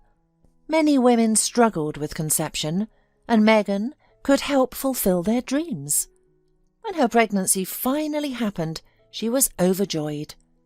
Learning she was expecting a girl made her even happier. Raising a boy alone had seemed daunting, but a girl, that felt natural and familiar. Abby arrived slightly premature. Megan wasn't concerned, knowing from experience that even earlier babies thrived. During maternity leave, she studied reproductive medicine, taking courses and gaining practice. Their clinic hadn't yet had such a specialist. Her bosses supported her ambition. Megan returned to work when Abby was barely a year old. Early, but typical in medical circles. As a single mother, she needed the income and could rely only on herself. Everything seemed to be unfolding according to plan. But when her beloved daughter turned 2, Abby had her first attack. The girl screamed, writhing in her terrified mother's arms. Megan immediately called an ambulance. Though paramedics arrived quickly, each minute of waiting felt eternal. Watching her daughter's agony was unbearable. At the hospital, they examined Abby thoroughly. The verdict was devastating. A serious kidney condition. It was a congenital pathology that had developed over time, undetected by ultrasounds. Abby needed expensive, lifelong treatment. Megan despaired. Abby's medications cost a fortune. While they could apply to charity funds, those would cover only part of the expenses. The bulk would fall on her shoulders. That's when her new profession proved valuable. Reproductive medicine was lucrative, especially with certain tactics, like frightening desperate would-be mothers with complications and charging for supposedly necessary treatments. Megan took this risky path. She could be exposed at any moment. Yet she continued, all for Abby's sake. Now she regretted using an anonymous donor. The father might have helped financially, perhaps even donated a kidney. Megan wasn't a match for Abby. She had been tested multiple times. The hospital's waiting list was discouragingly long. At best, Abby might receive a kidney after reaching adulthood, if she lived that long. Her rare blood type, inherited from her unknown father, complicated matters further. Surgery abroad offered another option. They'd find a donor quickly and provide excellent care, but at an astronomical cost. The quoted sum left Megan reeling. Even selling her apartment and car while taking loans wouldn't cover half. So she steeled herself and began extracting money from her rich patients. She performed her work impeccably. Taking on the most challenging cases, she helped infertile women become mothers. Megan justified the inflated prices by focusing on the happiness she brought these families. Besides, her clients were wealthy. The truly needy couldn't afford their centre anyway. And it was all for Abby. The girl grew different from other children. The disease took its toll. Thin and pale, she tired quickly and had few friends. Who would play with someone who couldn't climb trees or run around? At 7, her condition worsened dramatically. Her failing kidneys couldn't function even with the expensive medications Megan provided. Abby moved from a regular hospital ward to intensive care. Megan was distraught but had to keep working. She couldn't lose her income. Abby needed even more expensive treatments now. "Only surgery will save your daughter," Abby's doctor said. "Or a miracle. You're my colleague, you know miracles happen." Megan nodded. She had witnessed miracles, but such cases were rare, and she couldn't rely on miracles for her only child. And then she had a chance to save Abby, because she could get the money. At this crucial moment, Megan began treating an unusual patient, Stacy. Tall, statuesque, striking, always elegantly dressed and perfectly made up, this attention-seeking lady didn't seem desperate to conceive. Megan was surprised when she first appeared in her office. Stacy proved even more surprising. She strode confidently to Megan's desk, sat down, crossed her legs, and declared, "I need a child from my husband by any means. He's dead. I need his heir.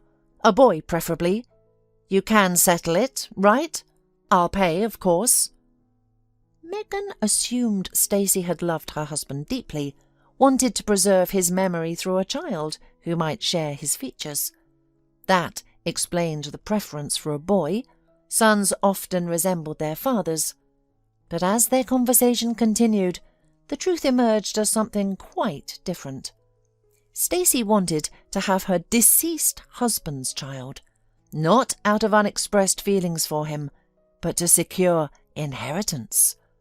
All of her husband's property was in his mother's name. This arrangement had been made for safety reasons, something about competitors and taxes, though Stacy never looked too deeply into it. Her mother-in-law considered Stacy an outsider and had never liked her, so Stacy lied to her, claiming she was expecting her son's child. The elderly woman's demeanour changed immediately, much to Stacy's cynical amusement. She even started calling Stacy daughter, overjoyed that her son would leave behind an heir. "She promised to sign everything over to me once her grandson is born," Stacy explained. "The problem is I'm not actually pregnant. That's why I'm here." "Why not conceive naturally and present the child to your mother-in-law?"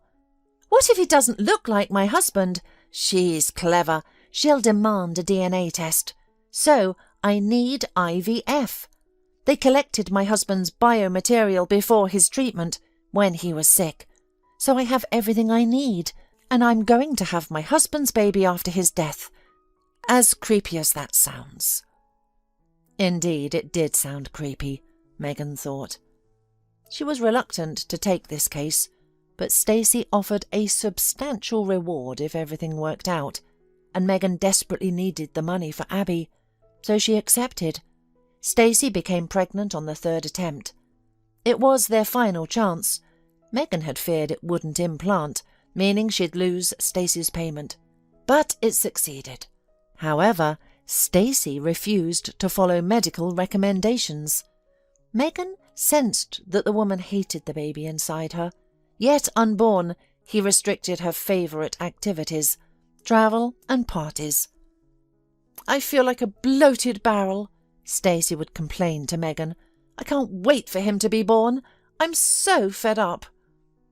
Megan remained silent. Stacy irritated her and provoked dislike. Her constant complaints and, more importantly, her attitude toward the child she carried troubled Megan. She saw none of the love or concern that expectant mothers typically feel for their children. Stacy viewed her son purely as a means to wealth. This tiny human was merely a tool. This frightened Megan, though she carefully hid her feelings from her wealthy patient, maintaining a polite smile and showing friendly interest. The stakes were too high. If Stacy carried the pregnancy to term and delivered this baby, Megan would receive enough money for Abby's surgery. A foundation had raised part of the sum for the girl's treatment, but the collection wasn't complete. Stacey's fee would cover the remaining amount. Abby would be healthy. For this, Megan would endure anything, let alone an unpleasant patient's whims. Meanwhile, Stacey's pregnancy progressed poorly. This wasn't surprising given her attitude. Though Megan tried to improve her patient's outlook, Stacey maintained her cold feelings towards the baby. Children, even unborn ones, sense everything. Megan had witnessed this repeatedly in her practice. Stacey remained completely indifferent to her son, a human being, a person. She had never loved her husband either. Megan realized this quickly through their many conversations. Stacey freely shared details of her life with her doctor. Her husband had disgusted her. She felt almost relieved when he died, dreaming of finally living life on her own, with his money, of course. Then came the surprise. Everything was in his mother's name. The mother-in-law, unlike her son, had clearly seen through her daughter-in-law's attitude. She set her terms: a grandson, in exchange for the inheritance. The pregnancy tormented Stacey. First morning sickness, then abdominal pain, back problems. The children meant nothing to her except as a path to wealth. Megan didn't like the latest ultrasound results. Everything indicated possible premature labour. Stacey lay on the examination couch, complaining as usual about her fate and this difficult situation. She portrayed herself as a hero, while Megan listened, distracted. The situation had become serious, and the pregnancy was at risk. "Listen, Stacey, you'll need to stay in the hospital for observation and treatment. You must avoid moving around too much right now." "What do you mean, hospital?" Stacey protested. "I'm meeting friends at a restaurant tonight for a birthday party. Well-known artists are performing." "You're at risk for premature labour. The baby's lungs aren't fully developed and he's already behind in growth due to hypoxia."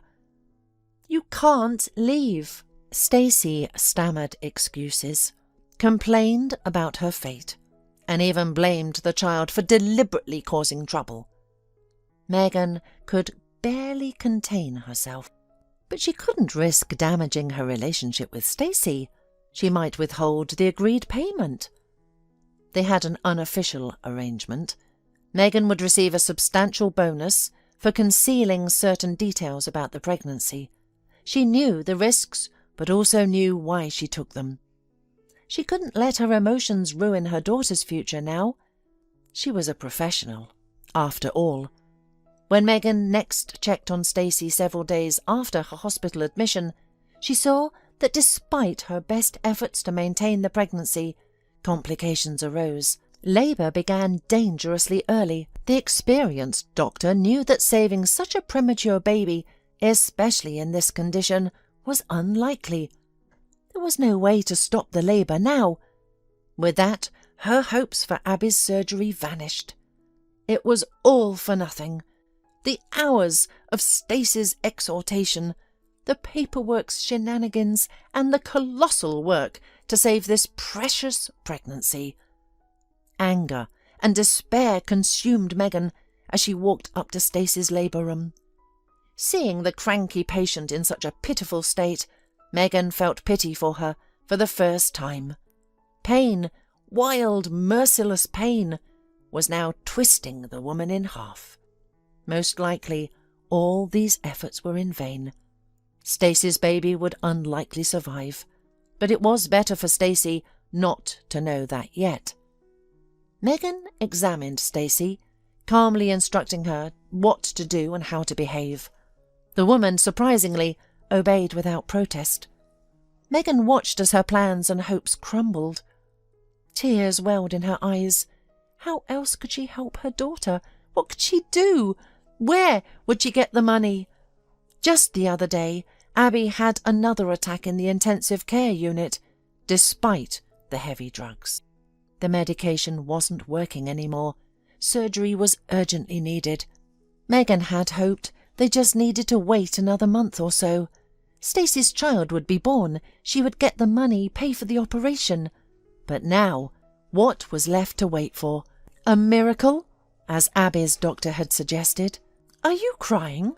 Stacy asked, surprised. The question jolted Megan back to reality. Yes, tears had formed in her eyes. "Why?" Stacy pressed. "Did something happen? With the child or me?" There it was, Stacy's characteristic selfishness. She believed the world revolved around her. "No, you're imagining things." Megan shook her head. "I just didn't sleep well today. Don't worry, I'll do everything possible to ensure you and your baby are all right." "Of course you will. It's in your best interest." Stacy smirked during a brief respite between contractions. Just then a midwife rushed into the labour room. "Dr. West, in the second labour room. A girl with twins has gone into labour." "Let Dr. Peterson handle her. Can't you see I'm busy here?" "But yours won't deliver for a while yet," the midwife reasoned. "And it's already starting there. Dr. Peterson can't leave her current delivery either." "Stacy, you still have a small opening," Megan told her patient. "I must step away, but I'll return as soon as I'm free." In the second labour room, everything was approaching the final stage. The mother was very young, carrying twins. She was so fragile and thin. It seemed ridiculous that she had carried her babies to term, especially with such a slight build. Megan delivered the boy first. Her experienced eye immediately recognized a healthy newborn. Proper physique, good skin colour, strong cry. Though premature, he was sturdy. Not only would he survive, but he'd probably grow into a handsome athletic boy, perhaps even a champion. Megan couldn't suppress a smile looking at this robust baby. Then a thought struck her. This child was premature. So was Stacy's son. Both boys. If something happened to Stacy's baby during delivery, and that seemed very likely, she could switch the infants. No one would notice. No one would suspect. The midwife and neonatologists began praising the baby effusively. Megan cut them short. Who knows, maybe this plan forming in her will be proceeded. She wouldn't let them show the boy to his mother. That thin girl now resting on the couch. Mothers have instincts. She might recognize him later if she saw him with Stacy. "She can admire her son later," Megan said firmly. "She still needs to deliver the second child." A girl followed the boy, much weaker. Megan could tell she had good chances of survival. The girl went to intensive care, the boy to the nursery. Their mother fell asleep, exhausted from stress, pain and blood loss. After finishing in the second labour room, Megan hurried back to Stacy, arriving just as active labour began. Megan prayed silently that Stacy's son would be strong enough. Ultrasounds could be wrong. It happened often enough. Of course, Megan didn't want to switch the babies. It wasn't just a serious crime that could lead to imprisonment if discovered. It was also morally devastating. How could one live with such a mental burden? Stacy's baby emerged very weak, with livid skin and swelling. At least his weight matched the twin boys. A fortunate coincidence that would raise fewer questions among staff.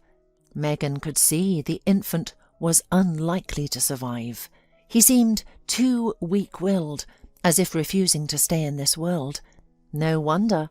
The poor thing knew from the start that his mother didn't truly want him. Megan carefully wrapped him in a diaper. The neonatologist reached for the baby, saying, "I'll take him to intensive care."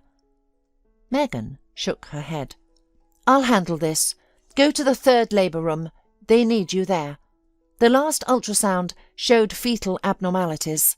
"What's wrong with him?" Stacy raised herself on an elbow. "Why isn't he crying? Is he dead?" "He's alive," Megan answered hesitantly, "but very weak." "Save him!" Stacy shouted. "Save this boy, or neither of us gets paid. I won't let this agony be for nothing." Megan nodded, realizing her mistake. She'd thought the baby was alive, but he'd been born already gone. Stacy couldn't know that, not yet. Moving on autopilot, Megan took advantage of the multiple deliveries in progress. She rushed Stacy's baby to intensive care, removed the twin boy from his incubator, and placed Stacy's silent, cold infant there instead. Then she placed the healthy child in an empty incubator, ironically next to his sister. The siblings looked remarkably alike. Though most newborns seem identical to the untrained eye, Megan saw their differences clearly. These twins would grow to be beautiful, mirror images of each other, though they could have been a wonderful family, but for now they would share the intensive care unit just this once before going to different homes. When Karen, the young mother, learned about her son's death, she became hysterical, as expected, wailing, sobbing, refusing to believe it. Megan calmed her, though her heart ached watching the woman's suffering. She consoled herself with the thought that Karen was young. She could have more children if she wished. For Megan, this was her last chance to save her daughter. Abby had no other options. The staff didn't notice the switch. Of course, they were surprised that a seemingly strong baby did not survive, but this was not uncommon with premature babies. Everyone was happy for Stacy's baby. They had seen the boy nearly dead, yet somehow he survived and pulled through. Such miraculous recoveries had happened before at the medical centre. Stacy looked triumphant. "We did it!" she rejoiced. "Dr. West, you'll get everything once my mother-in-law signs over the inheritance to me and my son, as agreed." Megan smiled too, though none of them knew the emotional toll it took on her to maintain her composure. Time passed. Karen and her daughter were discharged. The young mother was still grieving her loss from the time in the hospital. Megan could hardly bear to look into her pain-filled eyes. Even her husband, young and handsome, appeared dejected, despite trying to stay strong. It was Megan, their trusted doctor, who had brought sorrow to this family. Stacy's discharge was celebratory. Her mother-in-law arranged an elaborate welcome for her grandson with balloons, flowers, and entertainers. Megan received a generous envelope of money, a heartfelt thank you from a joyful grandmother. It was understandable. She thought she had lost her son forever, and now she had a piece of him back. Of course, no one suspected this baby was actually a stranger to them. The money from Stacy's mother-in-law went straight toward arranging sick Abby's treatment abroad. Abby's condition had become critical. True to her word, Stacy transferred the agreed payment to Megan once she received her inheritance. Megan immediately arranged for Abby's surgery and prepared for their journey. The operation was successful. Abby recovered quickly, and the terrible attacks ceased. Colour returned to her pale skin, her cheeks grew rosy, and her vitality returned. Soon she was walking through the hospital courtyard with her mother, talking and laughing. Megan could hardly believe her happiness. Her daughter was alive and healthy. Soon Abby would be just like other children her age. She would attend school and pursue her dream of drawing, perhaps even try sports or dancing, whatever she wished. In the midst of this joy and relief, Megan almost stopped blaming herself for the switch. Sometimes she convinced herself she had done everyone a favour. The young mother, who had twins, how could she manage 2 babies? She was barely more than a child herself, and Megan could tell their family struggled financially. They could try for another child when they became more stable. And Stacy? She got what she wanted, her inheritance and a healthy, handsome son. Her mother-in-law was overjoyed, doting on her grandson. What did it matter if he wasn't truly hers? Everyone seemed happy. The boy had landed in a wealthy family. Stacy gave him everything. toys, travel, enrichment. He was living a beautiful life. Meghan doubted he would have had such opportunities with his birth family, and what could his student parents give? Yet there were times when Meghan despised herself for what she'd done. Guilt tormented her through the years. Even seeing her healthy daughter couldn't always ease her conscience, though she knew she would make the same choice if given another chance. Then, nearly 6 years after the incident, everything unravelled, accidentally. Stacey's mother-in-law decided to have the family undergo a new haematology test. It revealed that her beloved grandson had an impossible blood type for their family. This raised suspicions, leading her to demand a DNA test. The case didn't become public, only because Stacey's influential mother-in-law wanted to avoid scandal. Still, she ensured everyone involved faced consequences. Meghan lost her position at the medical centre and her medical licence. She considered this fair, having questioned her right to practice medicine after what she'd done. Stacey also lost a lot. While her mother-in-law let her keep the house and car, she lost her monthly allowance and some property. Now the woman complained about being left with someone else's child and no means of support, though this was an exaggeration, because Meghan and Abby were the ones who truly struggled financially. Meghan avoided learning about how Stacey managed after revealing the truth.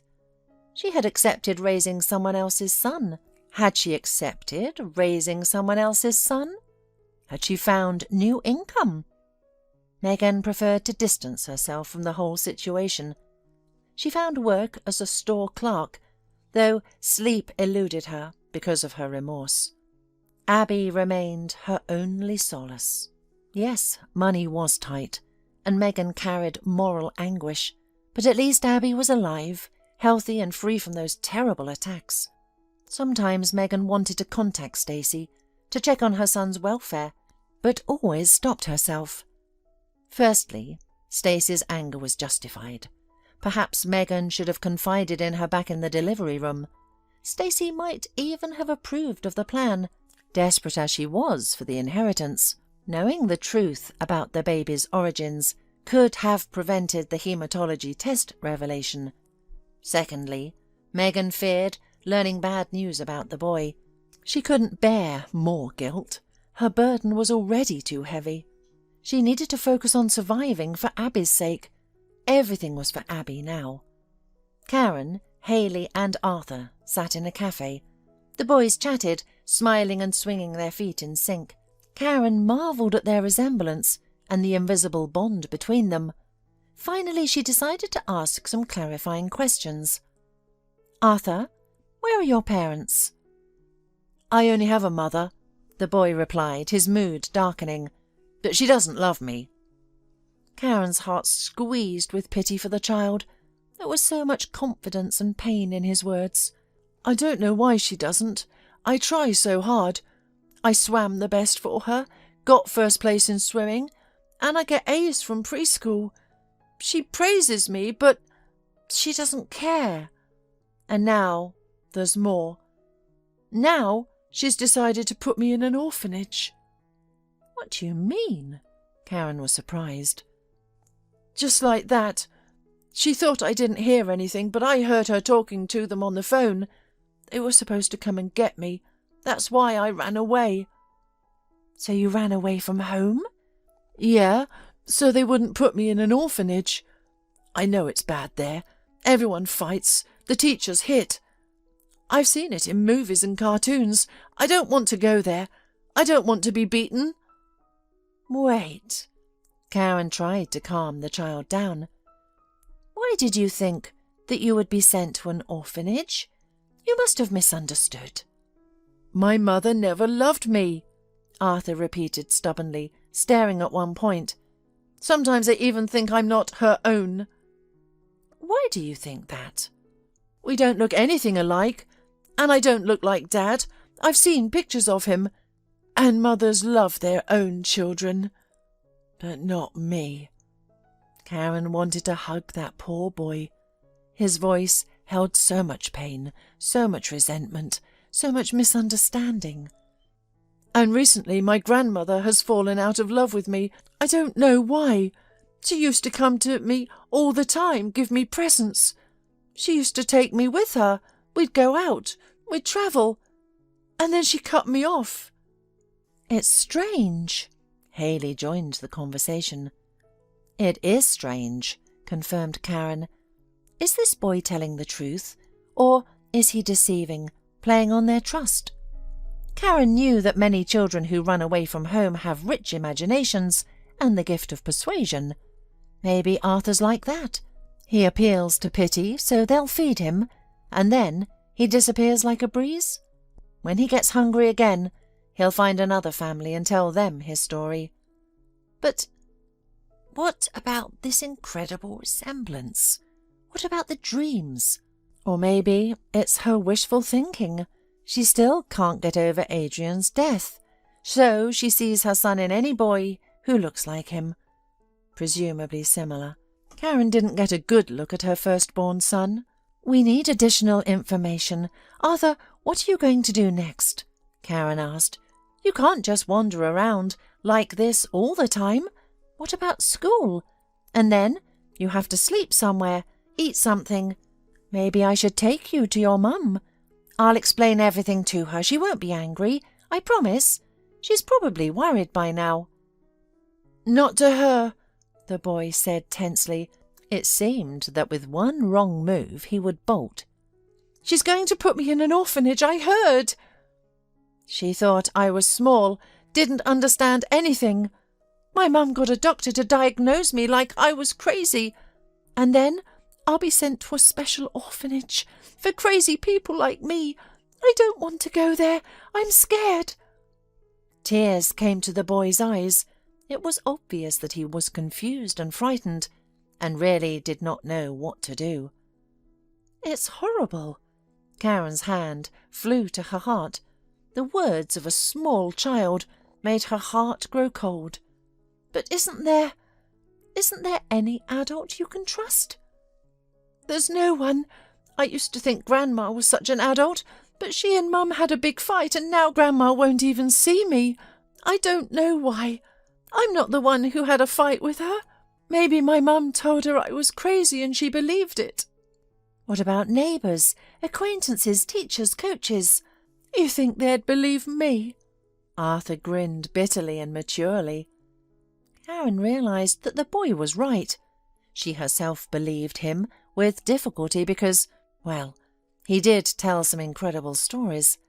If it weren't for the boy's resemblance to Haley, and most importantly, if it weren't for those dreams in which she saw her son, and he was exactly like Arthur, one and the same, Karen would have taken the child to the police long ago, so they could find his mother. "Listen, Haley and I are going to the toy store. Come with us. We'll buy you something too if you like." "I don't need toys, but I'll go for a walk with you with pleasure." Karen took Arthur and Haley by the hands and walked with them through the park. At this moment, she felt completely happy and peaceful. The woman had forgotten that it was possible to feel like this. Arthur felt familiar and close, very understandable. Karen could read his thoughts, understand what he was feeling, just like with Haley. It was spectacular. Karen spoke with the children. They laughed a lot, joked. People looked at them with smiles. It must have been nice to see such a happy trio. Of course, Karen was thinking about what to do next. Something had to be decided. Arthur was in danger, but she still couldn't think of a way out. So for now, she just enjoyed the company of the two children. Karen decided that after the walk, Arthur would go to their house. The children would watch cartoons with pizza and cocoa, and she would have a serious talk with her husband. Tom would understand her, especially when he sees Arthur. He'll see how much he looks like Haley. Her husband always understood her, especially before the tragic events. So it'll work out now. If this rich mum wants to get rid of her son so much that she's ready to write a diagnosis, let her give him to them. Of course, Arthur can't be their Adrian. Their son died immediately after childbirth. A baby. He even has a grave. Karen came here sometimes, of course, but then she felt empty and numb for a long time. So Arthur is just a boy, very much like Haley. A child with a complicated fate. He needs loving parents, caring adults, and they need him. Tom wanted a second child. Karen is afraid to give birth again, and so Haley will have a twin brother, as nature intended. Arthur said that he also recently turned 7, and that in the fall he should go to school. So they will be together, sit at the same desk. Relatives and friends might not understand. What does she and Tom care about that? The main thing is that they will have a son. This thought filled Karen with energy and joy.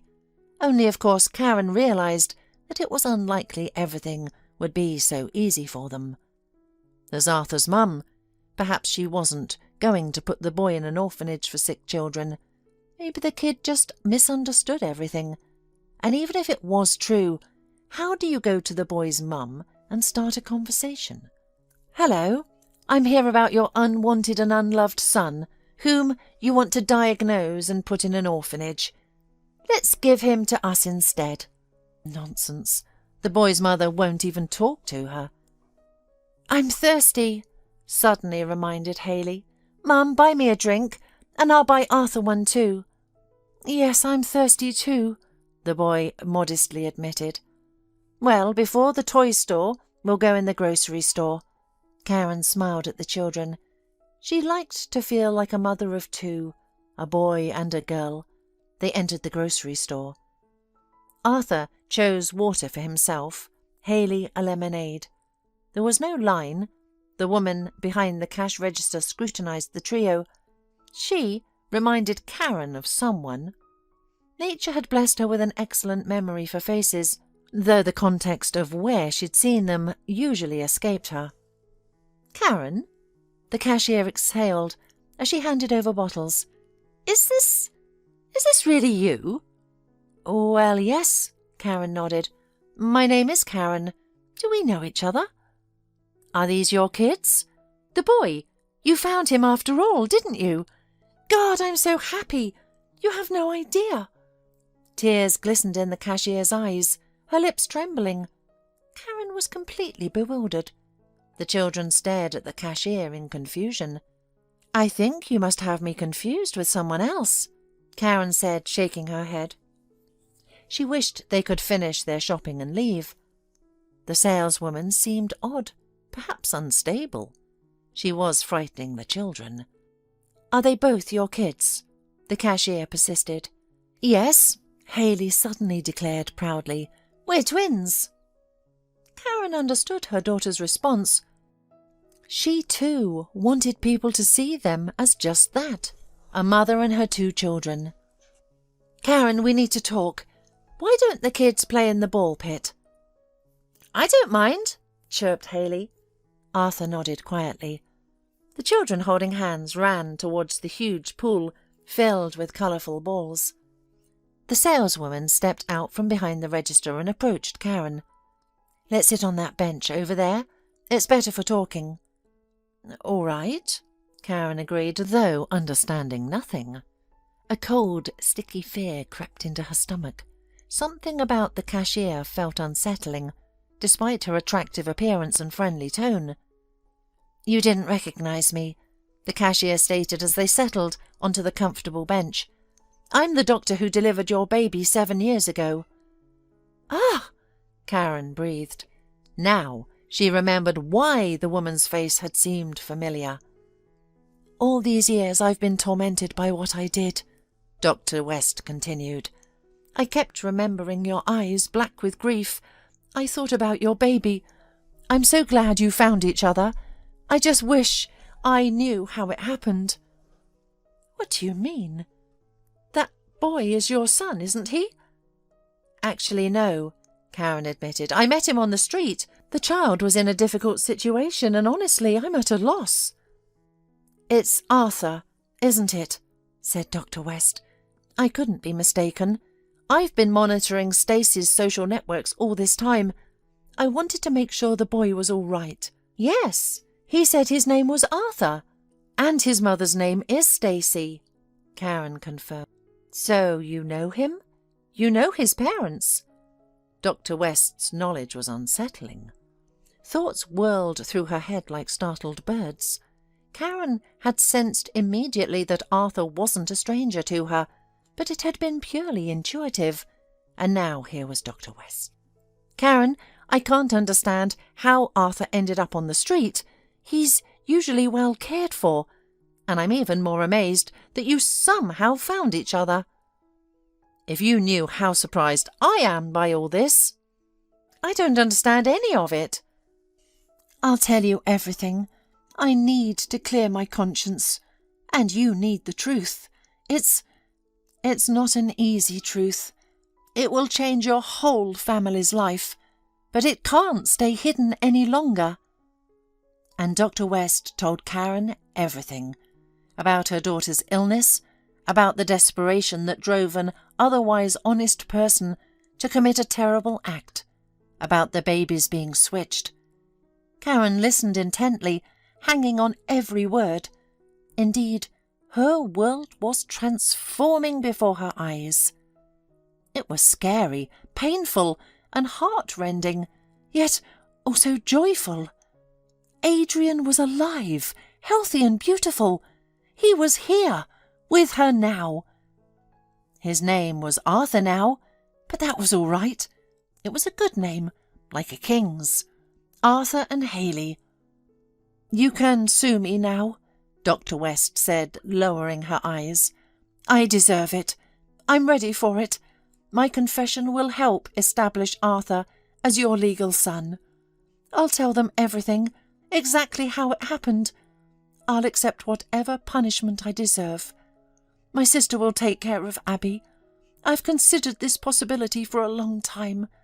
As for proving kinship, it's simple now with DNA analysis. Karen stood dazed, in near shock.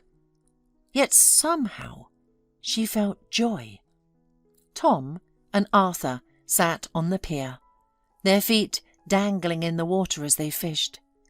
Behind them, Haley and Karen played badminton. The family was enjoying their time at a tourist resort. Since Tom couldn't take summer vacation, they'd rented a weekend cottage outside the city. It was perfect.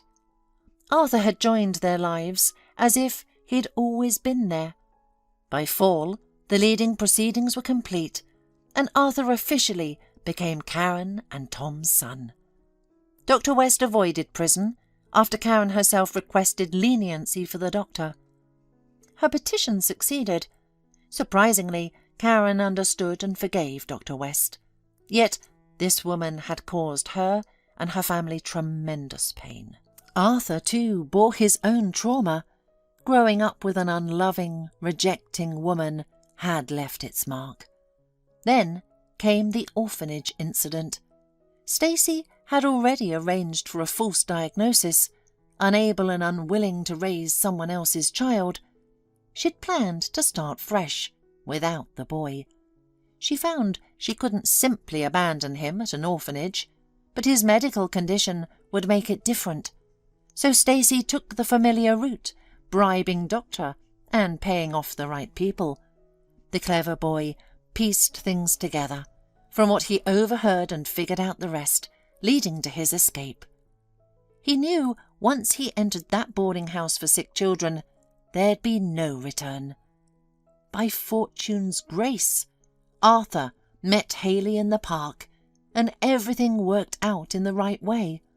Arthur's joyful cry broke the Sunday morning silence. "Well done, my champion," Tom praised his son. "Haley and I will put him in the aquarium, right, Mum? It's just a little carp." "As you wish," Karen gestured. "Let's put it in," the twins exclaimed together. Tom and Karen exchanged smiles. They still marvelled at how their children often spoke or acted in unison. Twins, son and daughter, Arthur and Haley. "Oh!" Nate yelled as he stepped in something wet. "Again!" He wrinkled his aristocratic nose in disgust, lifted his foot, and noticed he had stepped in a fresh puddle, spreading like a shallow lake under his bedroom door. "What an icky creature!" he snarled, kicking off his dirty socks and tossing them on the floor for the maid to clean up.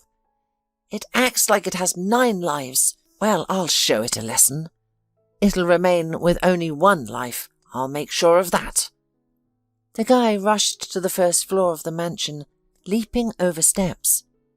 In the small living room, he found the insolent, red-haired animal with white patches on its coat. The cat was nestled cosily on the carpet by the old fireplace, as if hoping someone would light a fire to warm itself. Nate knew he would find this red-haired monster here. This room, smelling of wood and wool, was where Nate's father and his so-called stepbrother Kyle loved to spend the winter evenings. Kyle was as red as the cat, and they were always lying here, when this furry nuisance was just a small ball of fluff. Kyle used to read books, work on his laptop or sketch in his notebook, sitting on the floor as if the house had no chairs, and the cat used to bask at his side, purring loudly. Nate remembered how this troublesome duo had first appeared. It was a rainy grey autumn day, with red-leafed trees outside. Young Nate sat in his room, pretending to study literature. Whether the novel failed to interest him, or the weather made him drowsy, he kept yawning, his eyes sliding over his book. Bored and listless, he suddenly stood and looked out the window, as if sensing something. He spotted his father's car. His parents finally return after a sudden trip somewhere. The black fancy car stopped at their mansion's entrance. His father and mother stepped out, followed by someone else. His mother helped a small, puny figure climb out. Nate pressed his palms against the cold glass, straining to see more, but the evening darkness denied him a clear view. Abandoning his lesson, the boy ran out to meet his parents. He froze in the hallway as he watched his mother helping another boy remove his coat. She spoke to him in her soft, cooing voice. "You'll have your own room, Kyle." Lorraine smiled at the child. "It's on the 2nd floor. We haven't had an opportunity to renovate it yet. It was meant for guests, but I think that's even better. You can decorate it to your taste. From there you have a beautiful view of the garden, though it's not as lovely in late fall as in summer or winter. You'll like it. Are you hungry from the road? Would you like anything special? Our cook will gladly make whatever you'd like." The boy mumbled something under his breath. The man and woman exchanged meaningful glances over his head, sharing some private understanding. Nate, lurking in the distance, studied the guest. The child seemed strange to him, entirely different from his friends. Yet the boy reminded Nate of someone vaguely, but who? He was thin, pale, with huge eyes. His forehead, visibly beneath unkempt red bangs, bore a reddish scar with jagged edges. Nate immediately wanted to touch it, to know where it came from, though he was even more curious about where the boy himself had come from. The answer came quickly. Noticing his son, Donovan, his father, made an inviting gesture. The boy was afraid of his father, who was a strict man, and he immediately approached his parents. Dad's palm, which seemed heavy and huge to the children, rested on his thin shoulder and pulled him closer. "Nate, meet Kyle. He'll be our son now, and your brother. Mum and I got custody of him." "What do you mean, a brother?" the boy gasped, hating the idea. He knew a couple of friends who had siblings. Nothing good came of it. They had to share their parents' attention, gifts, toys, rooms, everything. Paul Bergin said when he grew up, he would get nothing. His father's company would go to his older brother. Nate had been raised from childhood knowing he was his father's heir, the future of their family. He thought he was some kind of prince. And now what? Share the throne with some ragamuffin? Oh no. It should be said that although Nate's parents tried to raise him properly, and they loved him dearly, he was still a very spoiled boy. Being as smart as his father, the boy understood how life worked from an early age. By 4, the boy had grasped the art of manipulation. Though he hadn't yet understood its essence, he intuitively recognized the connection between his actions and people's reactions, and began to exploit it. He loved the advantages this brought. He could evoke pity, pretend to be sick or tired to get what he wanted. His favourite dessert, watching cartoons, skipping school. This worked with his mother, nanny and teachers, but never with his father. Still, that was enough for the boy. As he grew older, Nate learned to make friends through his authority, family influence and even money. He gave lavish gifts and hosted spectacular birthday parties. Nate made sure everyone knew that being his friend was a coveted privilege. He craved being the centre of attention and saw himself as the centre of the universe. He certainly didn't want that to change. But now his familiar, comfortable world, where everything existed for him alone, was crumbling before his eyes. Nate hated it. Where did you get him from? Did you buy him? Couldn't you have gotten someone prettier? His forehead is strange, the child snapped, forgetting his manners. And he himself is strange. Nate, his father's voice rose. What are you doing? He gripped the child's shoulder firmly, showing his disapproval. Lorraine, however, quickly diffused the tension, explaining, We took Kyle from the orphanage. He had been living there since he lost his mum. Lost? Let him find her. Where did she go? Did she leave him? Nate fired off questions. Hearing this, the boy hunched further into himself. Nate noticed he was clutching something to his chest beneath his jacket. No, Nate, Kyle's mum didn't leave him. She was very ill, Lorraine explained, gently stroking the boy's hair to comfort him. But she loved him very much. That's why she made sure we found him. Nate didn't like his mother's behaviour either. An unfamiliar feeling stirred in his chest. Jealousy. He had never even let anyone touch his favourite toy car. And now his parents would have to share their attention. How could this be happening? Nate opened his mouth to say something cruel, something that would hurt this intruder. But suddenly, Kyle's expression changed. His eyes widened. He gasped in surprise, then offered a timid smile. He looked up at Lorraine. He's awake. Tom. Really? Lorraine brightened, bending down to the boy's level. Let's take him to the kitchen for something to eat. Does he like milk? We'll buy him proper food later. The boy nodded and unzipped his sweater. Nate finally saw what his new brother had been hiding. A kitten pressed against his chest, as scruffy as its owner. A ginger thing with a crooked nose and messy fur. What a freak, Nate pronounced his judgment. And I have my own pony. His name is Peanut, and he's very handsome. Kyle looked confused, while Nate's father fixed his son with a stern look. Nate, go to your room. We need to have a serious talk, the man declared. Only then did Nate realize he had gone too far. Serious talks with his father never ended well. His father was patient, yet everything had its limits. The boy looked hopefully at his mother, expecting her usual protection from his father's lectures. But she had already wrapped an arm around Kyle and was leading him toward the kitchen, smiling and scratching the stray ginger kitten's ears, entirely ignoring her own son. Nate saw this as nothing less than betrayal.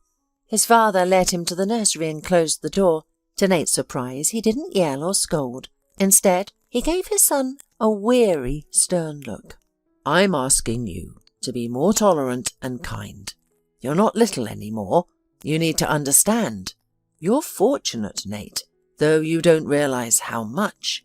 You were born into a wealthy family where you wanted for nothing, where we fulfilled your every whim. Now, I think that was our mistake. Your mother and me, Nate, weren't always rich. Everything we have, we earned through hard work. That's why we, having missed out on childhood joys ourselves, were stunned by your arrival. We wanted to give you what we never had, a happy, comfortable, beautiful childhood. That's what your mother especially wanted." The man fell silent. Nate couldn't read his father's thoughts as he frowned pensively. Meanwhile, Donovan was lost in memories of a past life that now seemed impossibly distant, as if it belonged to different people, not him and Lorraine. They had known each other since childhood. That day, Donovan, the owner of battered knees, played hide-and-seek with his friends all over the village. The game was exciting and could last all day. Donovan knew he could not lose, because at stake was something important. The loser stood in front of the other players with his back to them, and they took turns kicking the ball, aiming at his soft spot. Donovan was afraid of losing, because just yesterday his father had come home in a bad mood and, having taken off his leather belt, punished him for something. Donovan did not remember what for. Yes, he was used to his father's antics. That's why he just refused to lose. Barely had Donovan run into an abandoned house, hoping to find shelter, when he heard someone crying. He met a girl there. How beautiful she was. The boy was even taken aback. Even the tears rolling down her cheeks didn't spoil her beauty. "Why are you crying here?" asked the boy. "The girls in the neighborhood are hurting me." Lorraine sniffed, her nose red. "They don't want to be friends with me, and they say bad and nasty things." "Why?" asked the boy, sincerely surprised, not understanding how such a nice girl could be treated this way. "I don't know. I recently came here with my mum to Grandma. I wanted so much to find friends, but nobody likes me. I brought them some cookies my mum recommended. They said they were filthy and disgusting, and then they trampled them with their feet. But we worked so hard to bake them. Even Grandma helped, though it's hard for her to stand on her feet, and she's lying down more and more. And I know we don't have much money, but Mum bought the best butter for the cookies anyway, and they... The girl burst into tears again. "Let me be your friend," Donovan blurted out. The girl stopped crying in surprise. "You're a boy," she said with doubt. "So what?" He shrugged his shoulders. "I like cookies, though, and I also know how to jump rope. You like jump ropes, don't you?" The girl looked in astonishment at Donovan's face, and the boy looked into her blue eyes, catching himself not wanting to blink. Then he held out his dirty hand to her. "Well, shall we be friends? My name is Donovan." "I'm Lorraine." The girl smiled widely and shook the palm of her new friend. "And you can come with me to look at kittens? There are kittens down by the basement." The boy's heart instantly became warm, as if a kitten had already curled up there. Donovan did not yet know that at that moment he fell in love, once and for the rest of his life. Donovan lost at hide-and-seek. He went to look at the kittens and got caught. He had to endure humiliating and painful blows with a ball on his back. He ate standing up for a week, but it was worth it. He may not have won the game, but the day he took Lorraine's hand in his, the boy found his other half. He had found the person with whom he could go through all the hardships of life. Lorraine's life had not been easy. She had never known her father. Her mother, gave birth to her before finishing her studies at the college. They lived in town while her mother had work, but then the woman was fired, replaced by a relative of the boss, and they moved to her grandmother's. Lorraine's grandmother was very ill, and her mother worked several jobs to support the family. Such a life exhausted her mother, who looked much older than her age, and soon she became frequently ill. Donovan soon realized why Lorraine was not loved by the girls. They were jealous that even in hand-me-down clothes from her mother's acquaintances, she looked much prettier than they did in new things. Boys were always looking at Lorraine. For example, Alex, who was admired by half the girls in the yard, would regularly park his bicycle at her entrance and offer to ride her around the village. Lorraine refused such attention, which wounded his ego. The girls who were in love with him grew even angrier at Lorraine, considering her an arrogant outsider. They called her a beggar, a fool, a tomboy. Lorraine, however, quickly accepted the situation. She had no time to worry about what the girls said behind her back. She helped her mother around the house and helped Grandma, and now she had Donovan, who became her best friend. That was enough. Donovan always supported Lorraine in difficult moments, standing up for her when needed. Donovan wasn't as popular as Alex. After all, his father was known for coming home staggering and drunk. Once he even fell into the flower bed and crushed Mrs. Brooks' bushes, and she screamed about it all over the entire street. However, Donovan had grown a thick skin to other people's laughter, so he didn't care about people's chatter or mocking, just like Lorraine. For a long time, there were just the two of them, Donovan and Lorraine. However, in 7th grade, Wendy entered their lives. Wendy was an extraordinary girl. She was a policeman's daughter who could not tolerate injustice and refused to turn a blind eye to others' misdeeds. One day, before Wendy's eyes, 2 mean girls pushed Lorraine in the back, taking advantage of her faithful knight Donovan's absence due to chicken pox. Lorraine fell down. Her things scattered across the floor. The girls laughed, not noticing how Wendy's face turned purple with anger. To Lorraine's astonishment, Wendy furiously confronted her tormentors, forcing them to collect all the notebooks and pens, and even apologized to her classmate. Since that memorable day, there have been 3 of them. Wendy was a boisterous, emotional, and very cheerful girl. She loved sports and brought the school many awards and medals. Like her father, she dreamed of becoming a policewoman. This passion continued until her last year at school.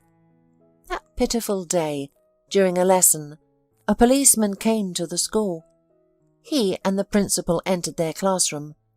The principal, pale-faced, looked around at the children and spotted Wendy, who had fallen asleep at the last desk.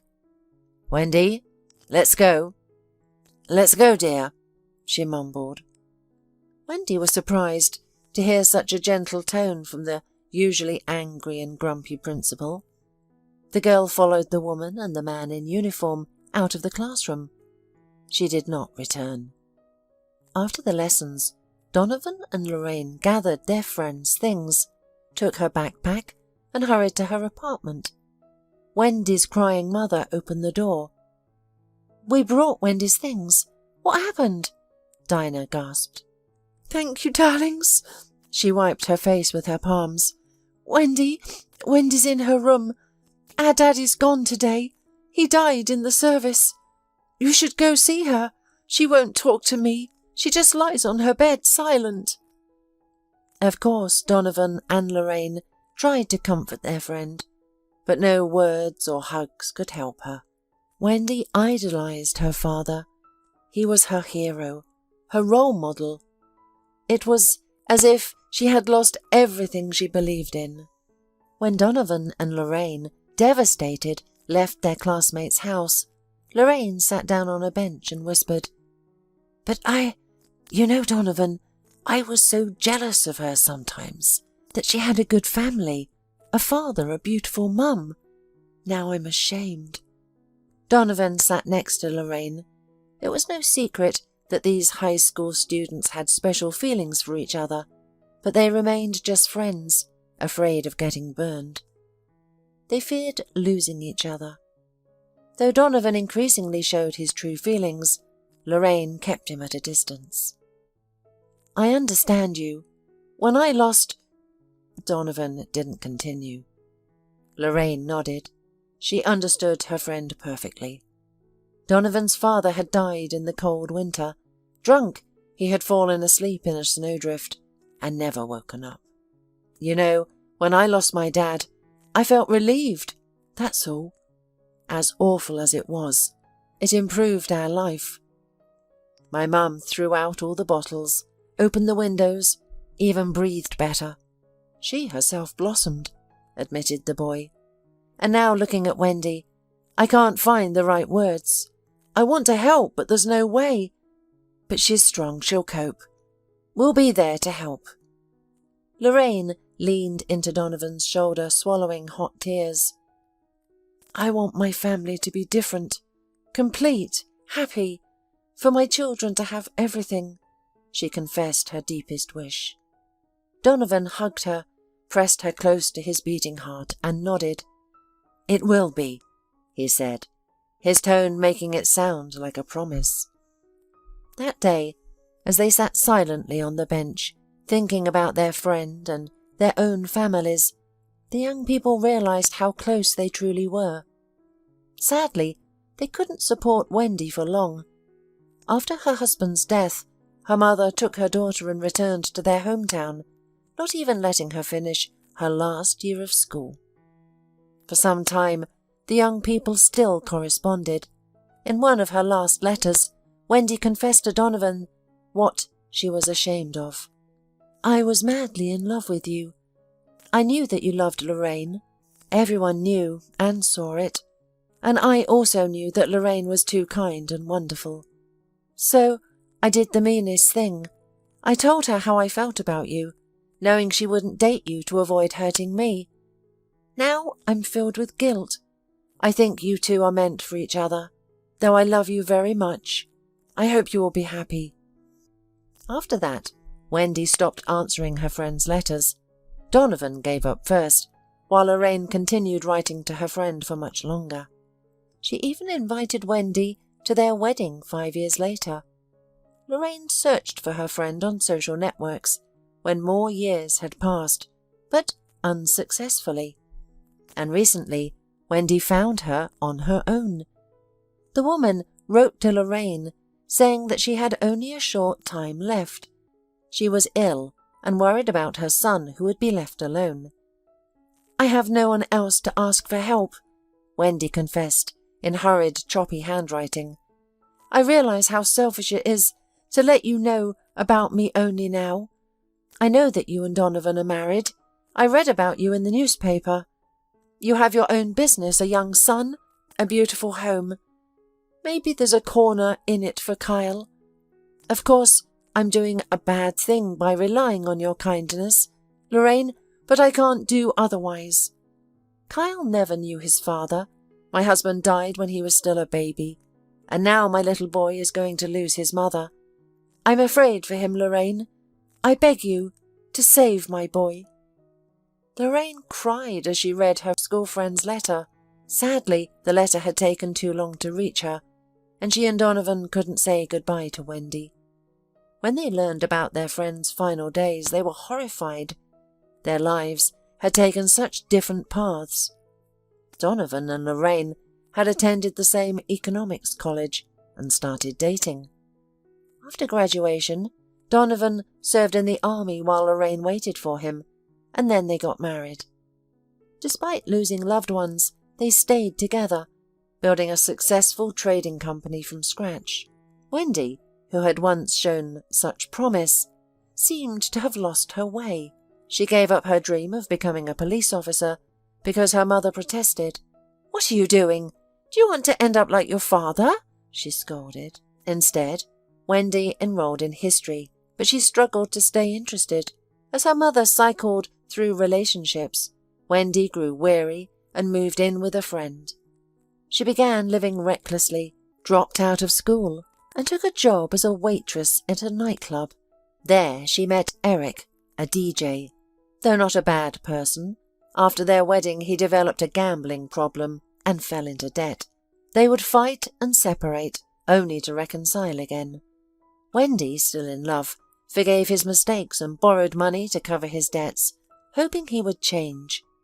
When Wendy gave birth to Kyle, Eric disappeared for months before being found dead. While police ruled it an accident, Wendy suspected it was related to his debts. By then, everyone had distanced themselves. Her friends, her mother, and her stepfather. Wendy hadn't repaid her borrowed money, surviving on benefits while trying to work and care for her child. Things improved briefly when Kyle started attending kindergarten, but the peace didn't last. After a few quiet years, Wendy received a terminal diagnosis. That's when she wrote to her last remaining friends. They found Kyle in an orphanage, where he had been living for over a month. Upon hearing their names, he immediately brightened. "Mum often talked about you. Mum said you were real friends. She dreamed I would have friends like you," he told the couple. Kyle left the orphanage with Tom, a kitten he'd rescued from a dog attack during his first days there. The staff had given him a box and permission to care for the kitten in the yard, believing it would help him adjust. Donovan and Lorraine decided to take both Kyle and his furry companion. Besides, the couple liked Kyle very much. He turned out to be a calm, gentle, and thoughtful child. He was polite, grateful, and kind. Now, sitting in his son's room, Donovan reflected on everything and realized they'd made mistakes in their parenting. Their attempts to be perfect parents had resulted in Nate becoming spoiled and difficult, something that became especially apparent in contrast to Kyle. "Kyle has endured more than most adults could bear, and he's still just a child," the man said, meeting his son's eyes. "But I see he's still a good boy. I want you two to get along. Try to be a real brother to him, okay? He needs our support right now. He needs a family. And understand that his arrival won't change our relationship with you. Mum and I love you more than life itself. It's just that Kyle may need a little more of our attention now, including yours." Nate was furious. He wanted to stomp his feet, wave his arms, and throw a tantrum. But while he could get away with that in front of the nanny, his father would never tolerate such behavior. "All right," said the cunning child, deciding he would deal with his brother another way, stealthily. "I'll help him. I'll show him the playroom." Dad smiled, believing his son. He ruffled Nate's hair. "Thank you. That's mature of you," he praised. "I'm proud of you." When his father left, the boy glanced at the shelf of books. He realized who the child reminded him of. A hero from the books his mum used to read to him. Someone like Huck Finn or Oliver Twist, Muddy and Barefoot. Nate became even more convinced they couldn't be brothers. Much happened after that. Nate tried to get rid of his stepbrother, but it was futile. As a child, he broke his favourite toys, tore curtains, and spoiled food, blaming Kyle for it all. Babysitters and teachers believed him, scolding and punishing Kyle, much to Nate's delight. Strangely, Kyle never complained to his parents about his brother's antics or the punishments. This infuriated Nate even more. At school, Nate immediately turned everyone against his half-brother, spreading vicious rumours about his mother and father. But even that didn't work. Though everyone initially shunned Kyle like the plague, his charm, intelligence and athletic skills soon drew people to him. They flocked to the red-haired boy like moths to a flame. When girls discovered his artistic talent, they constantly surrounded him, begging for drawings. Nate, accustomed to people loving him for his money, couldn't comprehend what they saw in Kyle. His anger grew daily. Nate's relationship with the cat was no better. He despised the pet. As a child, he once dragged it to the second floor and tried to throw it down, having heard somewhere that cats always land on their feet and were resilient. The animal escaped, scratching the boy's hands. Later, Nate repeatedly tormented the cat, once even abandoning it outside the house. But Kyle searched all weekend and found Tom. As time passed, the stepbrothers grew into even more starker opposites. Kyle showed gratitude to Donovan and Lorraine for providing shelter and life opportunity. He strived to justify their trust, excelling in studies and sports, becoming a finalist in art competitions. Nate, meanwhile, embraced the golden youth lifestyle, surrounding himself with same fellow heirs. He refused to lift a finger towards achievement, showing no interest in work. He knew the family business would come to him eventually, so he focused on enjoying his youth. Aging Donovan worried about his son, considering sending him abroad for studies, but feared losing what little control he had. At least at home, he could keep watch. He tried engaging Nate in work, but couldn't force him. After all, you can't drag someone to the office like a stubborn cow. On this particular day, Nate woke with a hangover from clubbing until dawn, only to find an unwelcome surprise at his door. Whenever the cat misbehaved, whether urinating in his slippers, clawing his belongings, or scratching him, it always ran to Kyle for protection. But Kyle wasn't home now, having left for an artist's competition in the capital, and Nate was going to get revenge on the cat. "I'll shave you bald," he hissed, narrowing his eyes as he approached the cat. But before reaching the pet, he heard a sound nearby. Turning around irritably, he froze. An unfamiliar, beautiful girl stood barefoot on the windowsill by the open window. Her blonde curls were gathered in a ponytail, though a few springs had escaped, framing her delicate features. Her blue eyes held a dreamy gaze, her full lips curved in a sensual Cupid's bow.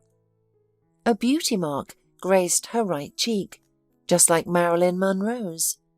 Nate whistled, forgetting the cat, much to its relief. "Oh my goodness, who are you?"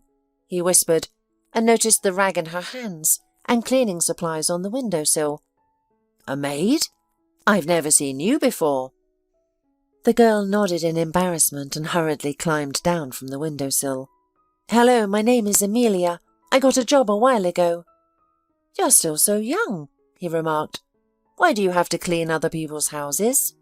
"I'm in my 3rd year at the college. It's vacation time, so I decided to get a part-time job.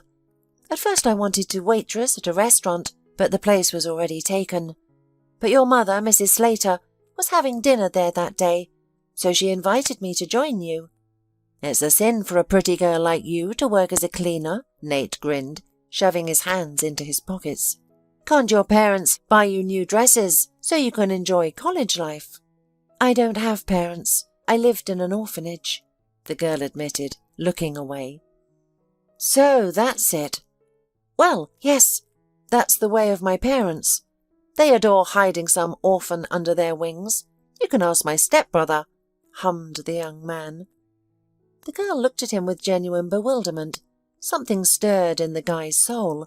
First of all, he liked her. So innocent, naive, no makeup, but still beautiful. Not like the girls he'd gotten used to. Those hung on Nate at clubs every night, bothering him unbearably.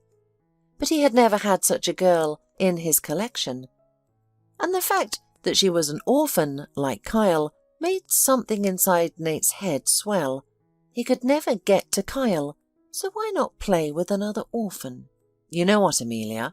It's wonderful that you came to our house." He smirked and began to sneak up on the girl. She shrank back, sensing a catch. "I just need a personal maid. You can be sure I'm a good host." Nate touched Amelia's hair. "True, you'll have to wear a matching outfit, but I'm sure it will suit you. Mrs. Slater told me about the job. There was no talk of me becoming a personal maid," the girl said, taking a step back. "You're not going to contradict me, are you?" He raised his eyebrows. "You think I can't lay you off?" Amelia began to back away from the insistent guy. Suddenly, the cat got under her feet. The girl shrieked, her hands flailing as she tried to keep her balance. But she couldn't hold on and fell to the floor. She yelped at the pain in her tailbone, but immediately forgot about it when she heard the cracking and ringing. She had hit the huge vase that adorned the living room. It was now nothing but porcelain shards. "Oh, that's too bad." The young man clucked his tongue as he looked at the shards. "My mother adored that thing. It was given to her by our Chinese partner, who was wealthy, and it's worth as much as the wing of a jetliner. What era was that vase from? Sung dynasty, Ming, Qin, I don't even remember." "It was an accident," Amelia wailed fearfully. She relentlessly tried to connect the shards with her trembling fingers, as if it made sense. "Hey, don't worry so much." The young man appeared immediately. "I'll help." Amelia didn't hear him, so Nate squatted down, took her by the chin, and turned her face to his, with difficulty taking his eyes from her plump lips to her watery eyes. "Did you hear me? I told you to calm down. I can help you. I'll be all night in shining armor. Do you want that?" Amelia swallowed. "What are you talking about?" Nate licked his lips. He took his hand away from the girl's skin, feeling his fingertips tingling. "I'll take the blame. I'll tell my mother that I broke the vase myself. Or blame it on the ginger face." He nodded at the cat hiding under the table. "Really?" Amelia marvelled. "But to lie—" "You can tell the truth." Nate waved his hands. "But then you'll have to compensate for the cost of the vase. Something tells me that you don't have that much money. Thousands of dollars, my dear. You're willing to work for free for our family until you can pay off that debt? Huh? I don't mind, of course." Nate watched with pleasure as her blue eyes grew more fearful. "How much?" Amelia whispered. "I don't know the exact amount, but if you like, ask my mother yourself. Should I call her?" He pretended to get up. Amelia clutched at his arm, trapped. "No, please, I don't have that kind of money." "Then you agree to my help?" clarified the self-confident man, raising his eyebrows. Amelia hesitated, but the sight of the shards made her nod. Nate smiled wider. "That's fine. But don't get me wrong, I'm not Robin Hood or anything like that. I don't help for free even such pretty orphans as you. My silence has a price, but it's paltry compared to the price of Chinese porcelain." "What price?" Amelia blushed. "Come with me on a date this Saturday. What do you say?" Amelia was surprised by the offer. She thought that the strange young man would ask her to clean the room or something like that. "But why?" "I liked you," Nate said, winking at her. "So, one date and you can forget about the vase." Amelia nodded, grudgingly. She did not know how agreeing to a date with Nate would turn out.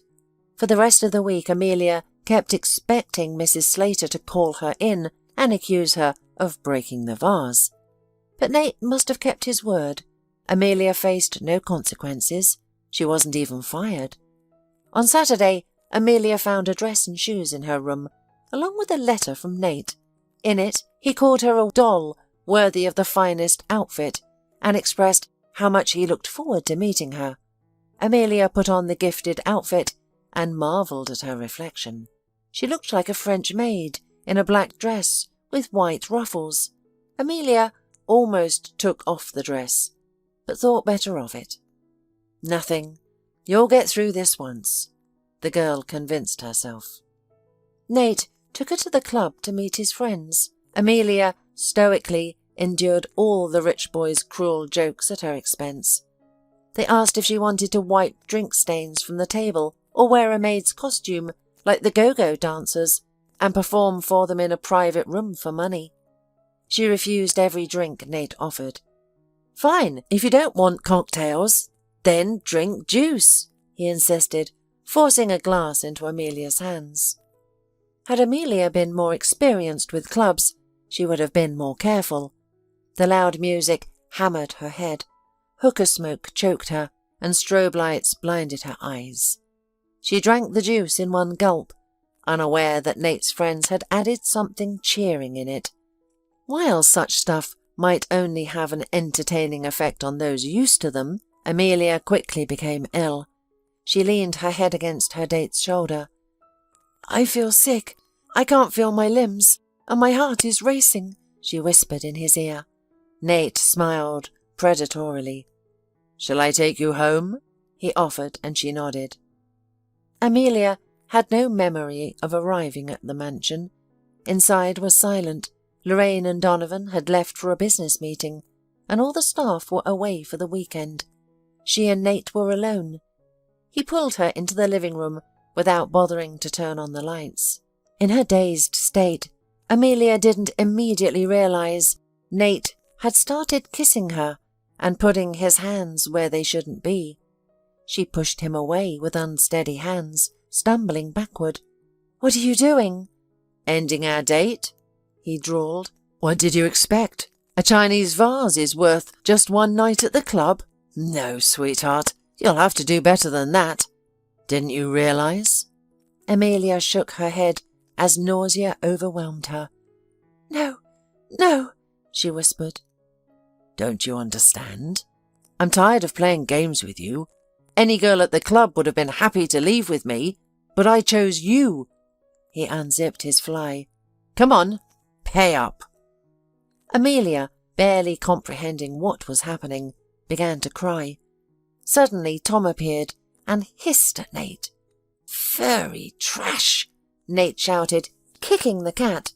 "Get out!" He moved toward Amelia again, but then came a click as the living room flooded with light. Nate blinked, wrinkling his nose. He didn't notice his brother at first. "What the hell is going on here?" Kyle demanded, looking from the sobbing girl to his stepbrother. "You're the last thing I need." Nate rolled his eyes. "What? Want to join in? Sorry, not today." "Nate, I've tolerated enough, but you've crossed the line," Kyle said. "Button your pants and go sleep it off." "How dare you talk to me like that?" Nate sneered. "You're nothing here. Don't you get it? This house is mine. It was never yours. Yours here is just dirt under your fingernails. You have no right to order me around." Kyle fixed his stepbrother with an icy stare. "I'm not ordering you around. I'm giving you sound advice out of kindness. You've lived with me all this time but never understood. I don't care about what you value. Money, fake friends, all that nonsense you love. Keep it. I want none of it, but I won't let you destroy anything else. You can ruin yourself alone. Leave the girl alone, you ungrateful brat, or I'll call the police. You can explain this situation to them." The threat worked. Nate didn't want trouble with authorities. His parents would bail him out, but at what cost? He was already under his father's supervision. "Whatever. You know what? Take her. I'm giving her to you. She's just a worthless orphan like you. You deserve each other," he spat. Nate slammed the door as he left. Tom emerged from hiding and rubbed against his master's legs. But Carl had no time for the pet. He rushed to the trembling girl. "Are you all right? What happened?" Gently, careful not to frighten her, he draped a plaid blanket from the sofa over her shoulders. She looked up, and Kyle caught his breath. He recognized her instantly. Those flaxen curls, cornflower blue eyes, the large mole they'd teased her about in the orphanage, calling it a fly on her cheek. "Amelia!" Kyle gasped. Amelia tried to focus, felt too ill. Kyle spent the whole night beside the girl, worrying about her and providing a basin when she needed. He kept reaching for the phone, considering calling an ambulance, but feared getting his parents involved. By morning, Amelia was feeling better. She finally saw the face of her saviour, red-haired with a scar on his forehead. "Kyle," the girl marvelled. "Could it be you?" Kyle and Amelia had met in an orphanage. Though Kyle stayed there for only a month, he formed a close bond with the girl. Through Amelia, he discovered his love for drawing. She taught him the basics, sharing stories of her artist grandfather. Kyle became Amelia's devoted friend. He took the blame when she tore a curtain, accepting punishment from an angry teacher. He even ate the carrots from her stew to spare her from scolding. Amelia, in turn, surrounded him with warmth and care. Kyle earned the scar on his forehead, defending Amelia from bullies. After someone reported smoking to the teacher, orphanage workers raided the rooms and confiscated hidden cigarettes.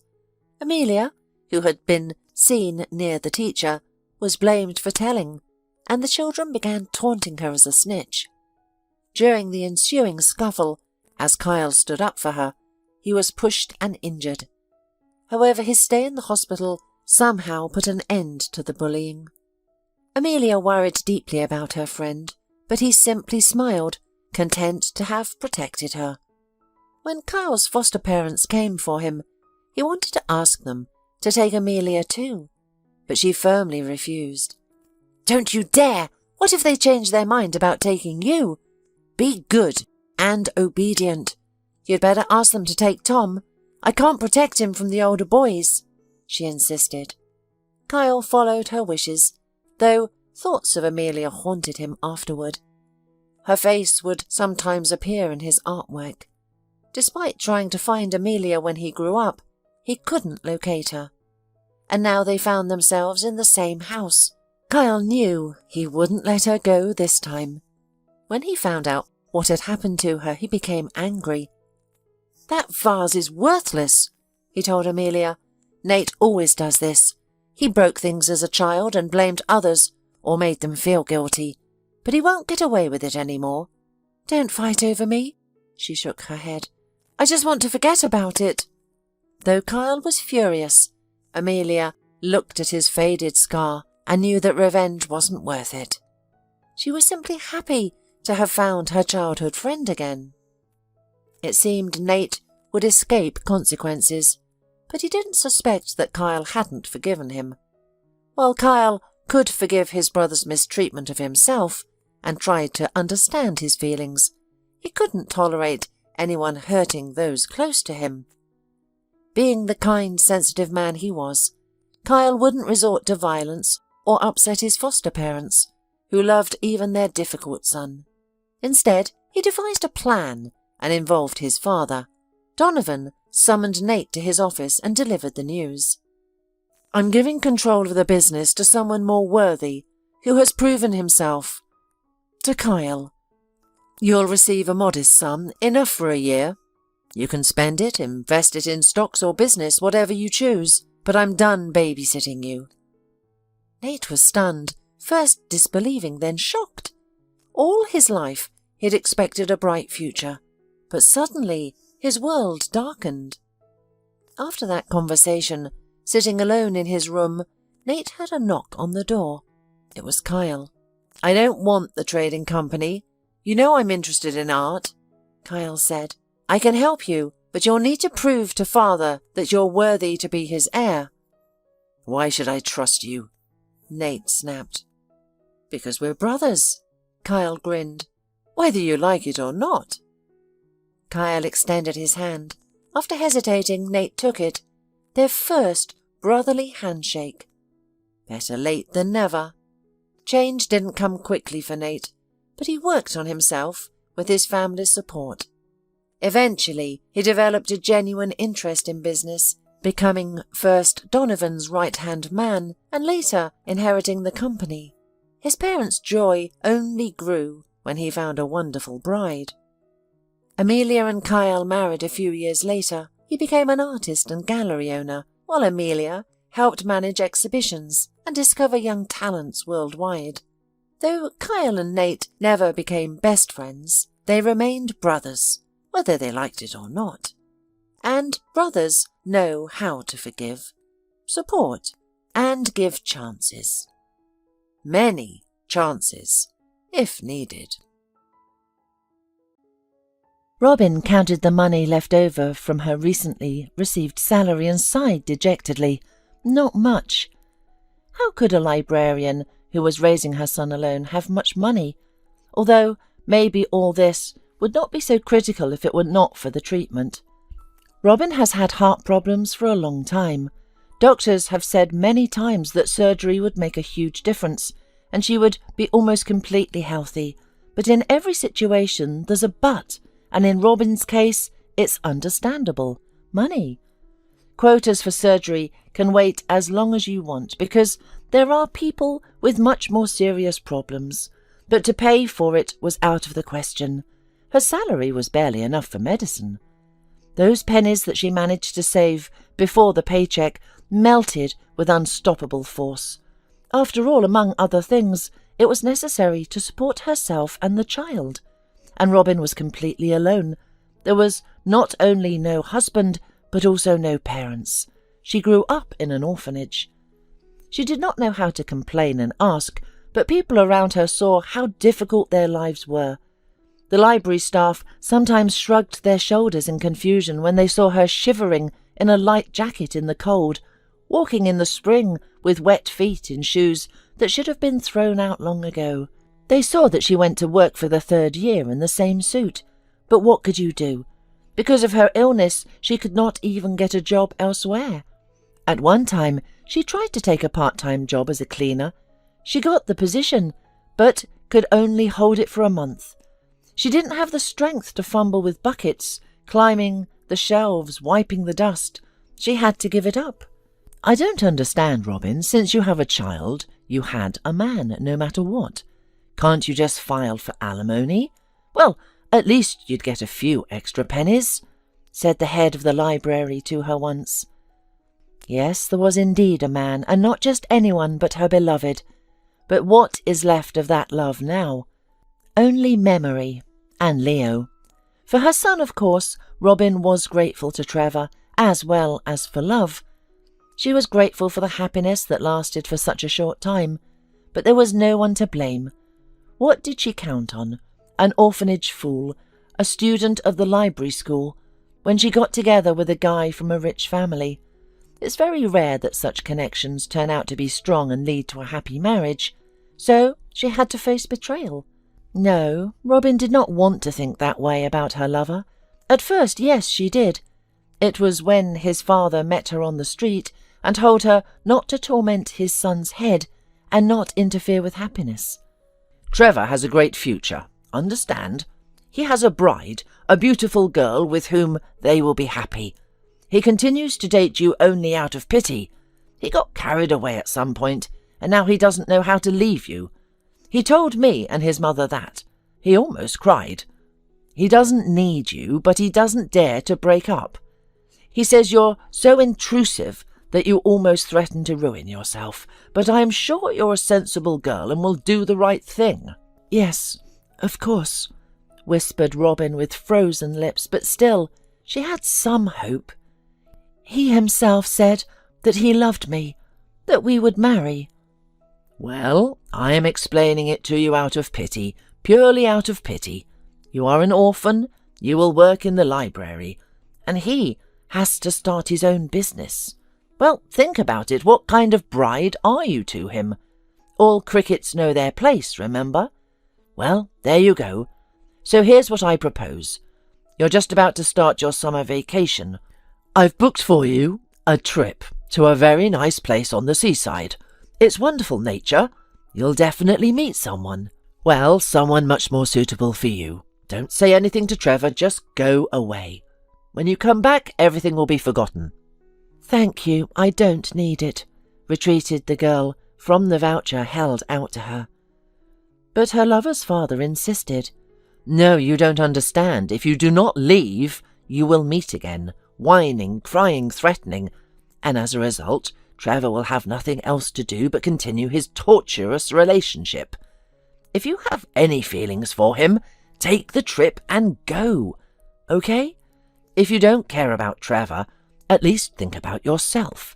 You're being offered the perfect way out, but if you don't accept it, believe me, I'll find other ways, and they'll be much more unpleasant for you." Robin took the voucher, not because she was afraid, but because she thought that perhaps this man was not lying, and indeed it would be better for his son if Robin was not here. Well, she'll help. Robin retreated to the sea, where she lay in her room, face buried in her pillow, blind to the surrounding natural beauty. Sometimes she yearned to leap up and run back to the city, to rush to Trevor, to tell him she loved him and explain that they were going to have a child. Yes, she had discovered her pregnancy at the resort, and this could change everything, regardless of Trevor's feelings toward her. Back in town, Robin visited the doctor, not for termination, but to check her pregnancy. After examining her, the doctor shook his head. "Did you know you have heart problems? I cannot recommend pregnancy," he said gravely. This was the first Robin had heard of any health issues. She always thought herself perfectly healthy. She suspected the doctor was trying to discourage her because she was unmarried, but she stood firm, explaining she wanted this child because she loved and needed the baby, and she didn't need it at all to try to get Trevor back. She gave up on that idea. She wasn't in town for 3 weeks. She left without warning to Trevor, without saying goodbye, and he probably felt surprised at first, and finally relieved at her absence. After all, you can't force someone to love you when they see you as an unwanted burden, can you? Even if he married her now, it would be purely from pity. Robin couldn't accept that. She understood raising a child alone would be challenging, but she wasn't the first or last woman to face this. Even her acquaintances, girls from the orphanage, had found themselves in similar situations, some becoming single mothers. They managed. What mattered most was having this beloved child. And so it happened. Leo was born, and Robin joined the ranks of single mothers. However, her heart conditions required constant treatment and surgery, which she couldn't afford. She pursued medical care, knowing that if she died, Leo would end up alone in an orphanage. She couldn't let that happen. Robin raised her boy to be independent. She never considered asking Trevor for support. She didn't even know where he lived now. He'd probably left the parents' house after marrying. Even if she knew about his whereabouts, she couldn't imagine approaching him, reminding him of their past, telling him about their child, or explaining her need for medical treatment and financial help. No, she'd never asked anyone for anything, and she wouldn't start now. If she'd meant anything to him, he would have found her, if only to explain himself. Since he hadn't, she'd carry this burden alone. Leo became her greatest joy, her precious boy, for whom she'd give anything. But she had nothing to give. Each time she bought medicine, she felt devastated, knowing she was taking money away from her child, denying him things other children had. He was only 6 now. Next year he'd start school, where these inequalities would become more apparent. For now he didn't complain about his toys or clothes being different. But what about later? The situation deeply troubled Robin. She knew earning more was the only solution, but her health problems made that impossible. It was a vicious cycle with no apparent escape. Leo truly grew into an independent boy, helping his mother however he could, and causing little trouble. Understanding her need for rest, he played outside alone, always returning home on time to avoid worrying her. Initially he stayed at the playground visible from their windows, but after turning 6, he became interested in a beautiful new playground a few streets through. It was complete with a sandbox, new slides and sports equipment. He began asking his mother's permission to play there. "Leo, how can I let you? I won't be able to see you from the window. I'll worry, and that's not good for my health." "Mum, you don't need to worry there. They have a guard who keeps out anyone suspicious. It's close by. I don't even have to cross the street." "But dear, the guard might send you away. He could say that the playground is only for residents of that big building." Robin tried to reason with her son, but he persisted. "Nobody gets chased away. I've already been there." Poor child. He didn't realize it wasn't written on him, but his clothes made it clear he couldn't live in this rich house, where people lived much better and took care of their children's outfits. Maybe they wouldn't kick Leo out, though who could know? Anything was possible. But why upset the child unnecessarily? Then again, forbidding him would upset him too. Robin decided that Leo could still visit while she shopped at the nearest supermarket. Seeing how her son enjoyed the playground, made friends there, and wasn't chased away, and knowing he could find his way home, she decided to let him go alone. During one such visit, a strange incident occurred. A boy, older than the other children and unfamiliar to the neighbourhood, wandered into the playground. Most parents in this secure area allowed children Leo's age to play independently. The older boy began bullying a 6-year-old, trying to take something from him. The little victim couldn't fight back and only cried, waving his hands helplessly. Leo stepped in to defend him. Though no serious fighting occurred, the boys were too small to hurt each other. His intervention impressed the crying boy. "That was great, you chased him away," he said to Leo, wiping his nose. "Have you always been so brave? Or did you have to learn?" "I think I've always been brave, but Mama tells me we must stand up for the weak. You need to be stronger. How old are you?" 6. "Well, I'm 6 too. You don't have to be afraid of bullies. I'm Leo. What's your name?" "I'm Morgan. My dad says he'll send me to classes where they teach fighting and self-defense, and defending others too, probably. And that's for when I start school. Which house do you live in?" The boys became friends. Leo now visited the playground, not just to play, but to see Morgan. At first it was a simple friendship between boys, starting to feel grown up. They played together and shared their private conversations. Nothing extraordinary. Then one day, Morgan brought an expensive cell phone, not to show off, but to give to his friend. "Here, Leo, this is for you," he said, offering the smartphone. "It's not right that you don't have one. It's so inconvenient. We can call each other.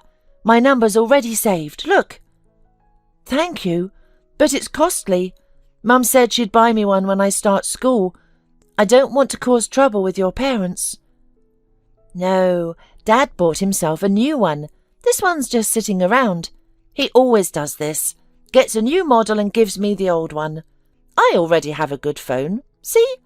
Let me show you how to use it." "No, don't. Your dad will be angry. It's really expensive." Unlike Morgan, who was used to abundance and didn't think about money, Leo understood that things had value. However, Morgan was too insistent. "I'm telling you, take it. My daddy is kind, he never swears, unlike my mummy.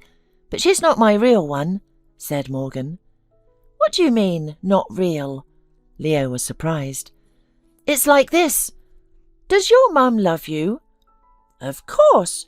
All mothers love children." "Only real ones do. Yours is real then. Mine doesn't love me. She doesn't talk to me, just yells. 'Go away, don't bother me, don't touch me.' I'm sick of her." Leo was shocked by this relationship. He accepted the smartphone, not from greed or wanting an expensive toy, but because he felt sorry for Morgan. He would never trade his mum for any smartphone. He might not have expensive things, but he had a real mum. Robin was shocked when she saw the expensive phone in her son's hands. She didn't think Leo had stolen it. Perhaps he'd picked up something someone had lost. "No, Mum, no, my friend gave it to me. He's good. His dad doesn't need this phone anymore, so he gave it to Morgan. But Morgan already has one, so he gave it to me." "But Morgan didn't earn this money himself. His dad might get angry. Better return it, we don't need any trouble. There won't be any trouble. He gave it to me. I didn't want to take it myself, but Morgan got upset. I had to take it. Please, let me keep it for a while. I'll play with it and give it back. And Robin waved her hand, unable to resist her son's eyes shining with joy at possessing such an expensive, fascinating object. She knew she couldn't afford to buy him anything like that any time soon. Besides, she had enough on her plate without worrying about something one child had given to another. She couldn't go looking for Morgan now, could she? Surely Leo would play with it and return it eventually. But things didn't unfold as Robin and Leo expected. The phone belonged to Trevor Polanco, a prominent businessman who had inherited his company from his late father and had successfully expanded it. For his son, Trevor really did not spare anything, even though Morgan was not a native child but an adopted one. It so happened that, successful in business, the man was unhappy in his personal life. He had married 5 years ago, without much love. His first romance had ended so badly that he had convinced himself love didn't exist, and women couldn't be trusted. The woman he had planned to marry had vanished without a word. His father opened his eyes then, told him that he had learned something about Trevor's beloved. It turned out that she wasn't who she said she was. She allegedly escaped, not alone but with a new fiancé or lover, having gone somewhere in the south. Trevor avoided women for years afterward. Then Melinda entered his wife and everything happened quickly. She literally stuck to him constantly, giving him no time to think. Though his already ill father opposed the marriage, he was too weak to intervene. When Melinda claimed she was pregnant after their first night together, Trevor felt he had no choice but to marry her. The pregnancy turned out to be a lie. Worse still, later, his wife declared she had no intention of having children. "Have you any idea of the agony? Would you really put me through such an ordeal? Not to mention how childbirth ruins a woman's figure, face, everything." "Melinda, we married because you were expecting. Now you're saying there was never a baby and never will be? What's the point of our marriage? Should we divorce?" "That's different. Divorce is for couples who don't love each other. If you want a child so badly, we can adopt from an orphanage." Trevor agreed to adoption. So Morgan, a nearly 3-year-old boy, joined their family. Though Trevor had wanted to adopt a newborn, Melinda refused. A newborn? Are you crazy? He'll scream day and night, never let you sleep, refuse to eat. You'll have to spend all day carrying and rocking him. Let's take an older child who can walk, talk, and understand things. I won't have a baby in this house." That was typical of Trevor's wife. Though they adopted Morgan, Melinda never truly became a mother. She feigned kindness in the beginning, but soon the child began to irritate her. She increasingly pushed him away. Morgan, sensing her rejection, kept his distance from Melinda. He rarely called her Mum. Trevor gradually accepted that his personal life would never bring happiness. He loved the boy deeply, treating him as his own son, and tried to ignore his wife's behaviour. Even discovering her likely infidelity didn't particularly upset him. He considered divorce inevitable. He just hadn't found time to handle it. The phone Morgan had taken wasn't a spare. Trevor used it occasionally for special business calls. It was necessary to consult knowledgeable people. Trevor noticed that there was something wrong in his company. Sometimes small, but still noticeable amounts of money disappeared from the accounts. The contact numbers for his advisors were stored in that phone. Unable to find the necessary device, Trevor asked his wife. But she, as usual in her rude manner, claimed she hadn't seen it and wasn't hired to keep track of Trevor's things. "Ask your precious son. He's always taking things that don't belong to him. Horrible child. He has no respect for other people's property."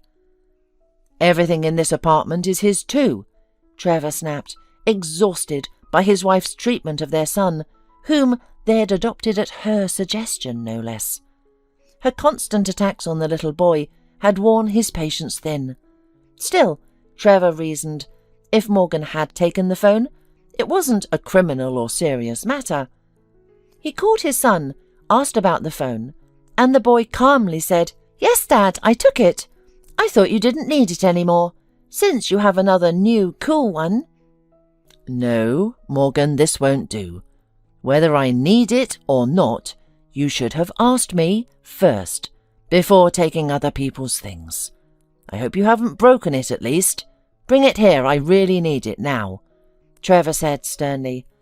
"Oh, Dad, I don't have it anymore," the son said, confused. "What do you mean? Where did you put it?" "I gave it to a friend. Well, since I thought you didn't need it, and he doesn't have a cell phone." "Which friend? How could you take my thing and give it away? Do you know where he lives?" "He showed me where his house is, but I don't remember the number or the apartment. But he lives on the 3rd floor with his mum. And his name is Leo. He's very nice," the little boy tried to explain to his father. "Oh, Morgan, I don't doubt that he is a nice boy, but taking things from home and giving them to strangers isn't right. You're 6 years old now. You should understand this." There was nothing else to do. The only solution was to call the gifted phone and explain to the unknown Leo that its owner needed it urgently. If he were a reasonable child, there wouldn't be any problems. They could meet and he would return the phone. Trevor dialed his number, turning on the video link. Robin answered. Seeing her still dear face on the screen, which he had never expected to see again, Trevor was taken aback. Robin appeared equally startled. The virtual meeting was a complete surprise for both of them, and not a pleasant one. Trevor explained why he was calling, and Robin nodded in understanding. "This is quite interesting. I stopped believing in coincidences long ago, and now my son somehow ends up with your phone. Did you plot this whole thing?" "How could I possibly plot all this? Did I give your child a cell phone?" "You gave it to your son, and you're perfectly capable of telling a 6-year-old why and to whom he should give it. What more do you want from me, Trevor? Wasn't ruining my life once enough? Now you've decided to come back and torment me again. You have a wife and child. What else do you want?" "You're being irrational. I don't want anything from you, thank you. I never tormented you. You're the one who acted dishonourably, you must admit." "I? Dishonourable? What are you talking about?" "Well, decent girls don't run away the day after agreeing to marry. But let's not create drama. Keep the phone for your son, since his father can't buy him one." "We can manage just fine, don't worry. We don't need your charity.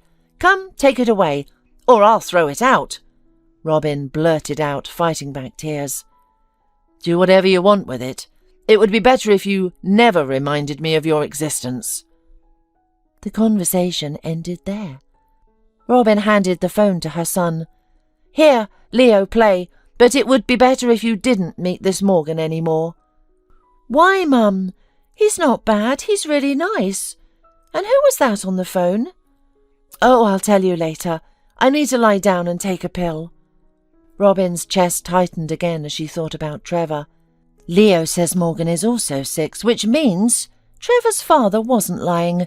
He must have married almost immediately after breaking up with her.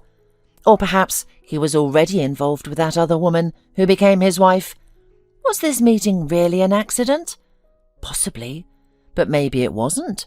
Maybe I was right. Maybe Trevor has instructed his son to give the phone to my boy.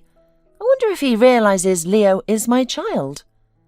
Trevor, of course, had no idea, but similar thoughts troubled him.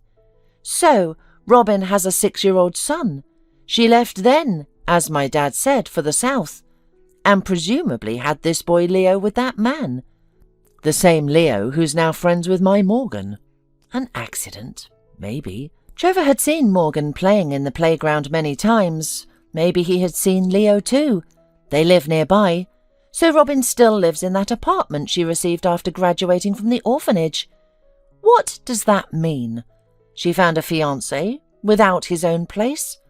Or did Leo's father simply not marry her? But why should I care now? It's none of my business.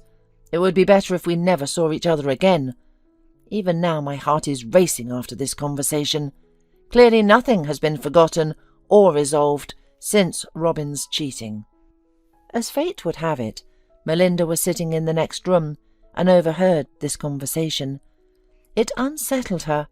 She sensed this exchange might threaten her security. While she knew her husband held no particular affection for her, she'd never worried about other women. This had always made her feel her position was stable. And now, suddenly... Who are you arguing with on the phone? Who's the one who ran away from you on the eve of the wedding? And why don't I know anything about it? She asked.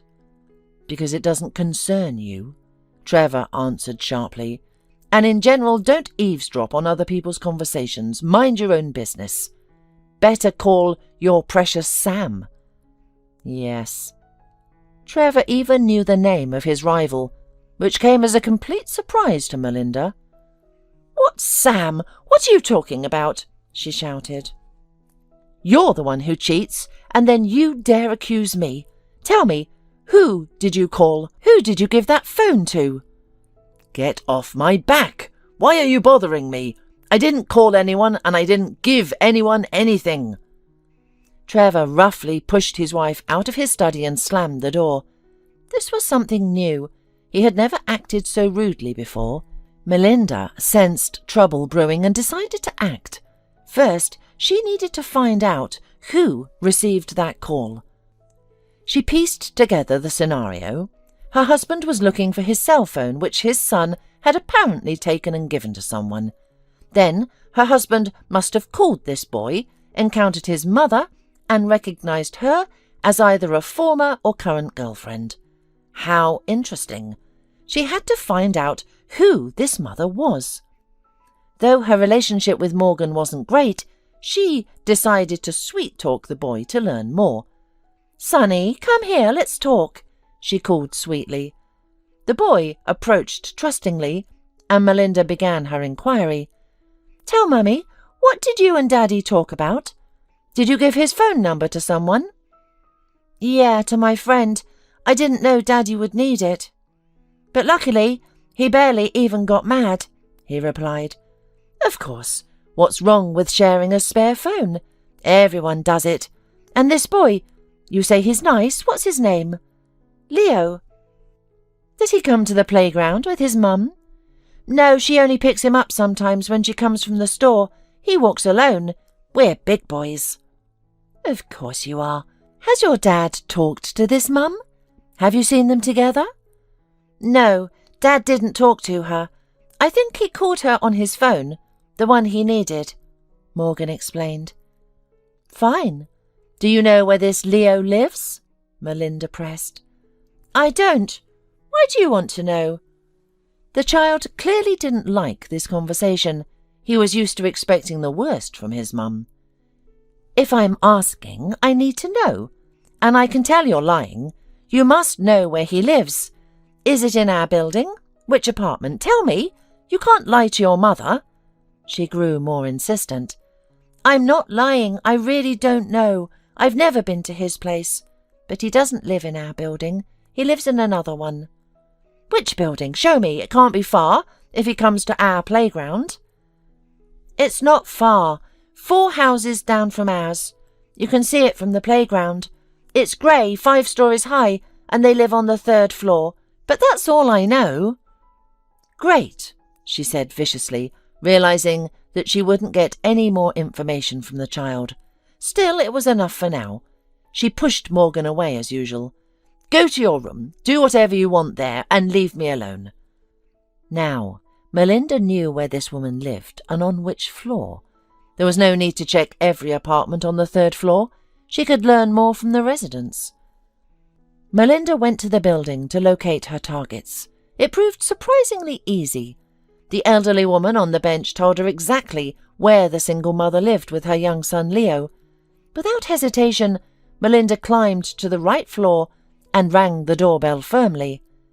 Robin opened the door, expecting the nurse she had called after her conversation with Trevor. She felt relieved that help had arrived so quickly.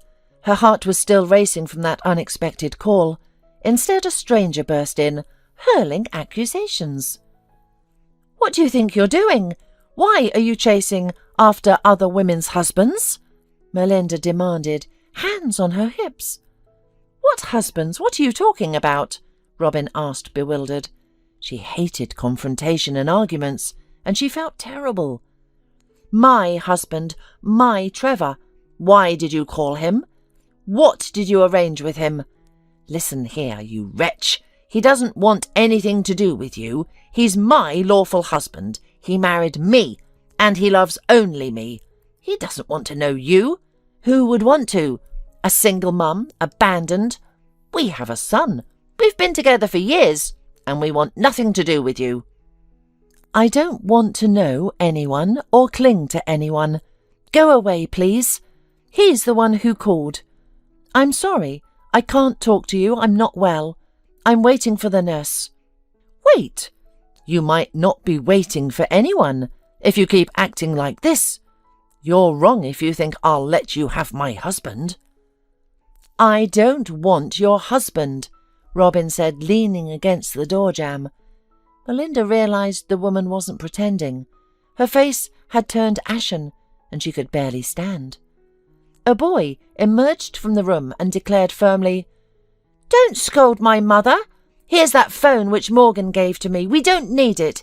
Take it and leave." Melinda took the smartphone and studied the boy's face, noticing his clear resemblance to her husband. "Fine, have it your way. But I don't want to hear another word about you or your mother, and stay away from us." Just then, a nurse who knew Melinda and her condition appeared at the door. Seeing Robin's poor state, she immediately led her into the living room, not bothering with the stranger's presence. Melinda, not quite satisfied with the scene, went home. Entering her husband's room, she threw him the phone. "Here, I talked to your lover and she won't go near you again. She couldn't if she wanted to. She's probably in an ambulance by now, and may be gone forever." "What?" Trevor shouted. "What have you done?" A terrible thought seized him. Had Melinda done something unthinkable to Robin? Some women were capable of things beyond imagination. His mind raced with horrific possibilities. Acid, knives, blood. Poor Robin. Had something irreparable happened to her? He bolted from the apartment toward his beloved's house. He didn't need directions. An ambulance was already parked outside. Paramedics were carrying an unconscious Robin on a stretcher. Leo stood crying and didn't know what to do now because he was all alone without his mother. Trevor followed the ambulance, taking the boy with him and calming him on the way. "Don't cry. Is your name Leo? That's fine. We'll ask the doctors what's wrong with your mum, and then we'll go home." "How can I go home alone now? We have no relatives, no family. Will my mum be discharged soon?" Leo cried. "We'll find out soon. Don't cry. While your mum is in hospital, you'll stay with me and Morgan. I'm his dad. You're friends, aren't you?" "Yes, we are. I returned your phone to that woman who yelled at my mum." At the hospital, Trevor learned about Robin's illness and the treatment options. "The situation is serious, but we need to run some tests to determine the best course of action," the hospital staff told him. It was late evening, and Trevor and Leo drove home to return there later in the morning. When Melinda saw her husband enter with the boy, she immediately cried out, "What the hell is this?" "This is Leo.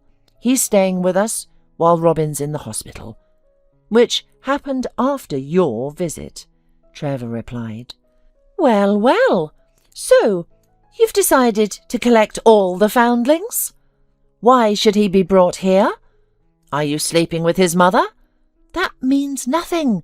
Take him to an orphanage. Better yet, both of them. I'm sick of all this." Morgan came out of the room crying. While his father was away, Melinda had been snapping at him and had even slapped him. But seeing his father return with Leo, who would now live with them, the boy forgot his troubles. Meanwhile, Melinda's anxiety intensified. She wanted to get rid of her rival, but it backfired. Now that woman's son will live with them. Why should she put up with this? She's already sick of one adopted child, as well as her husband, whom she would also love to get rid of. However, Trevor avoided arguing with her. He told Melinda to mind her own business and went to set up Leo in Morgan's room. It was clear to him now he would have to divorce Melinda as soon as possible, regardless of what happened with Robin. Now he knew Robin had no husband and no family, but did that give him any hope? He wasn't sure. The next day, he visited the hospital alone and learned all the details about Robin's condition and what her recovery would require.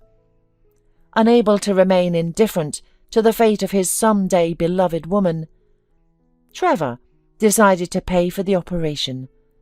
When he got home, he told Leo, "Well, buddy, it looks like you'll be staying with us longer than expected, but your mum will be completely healthy when she leaves the hospital, and she won't need constant medication."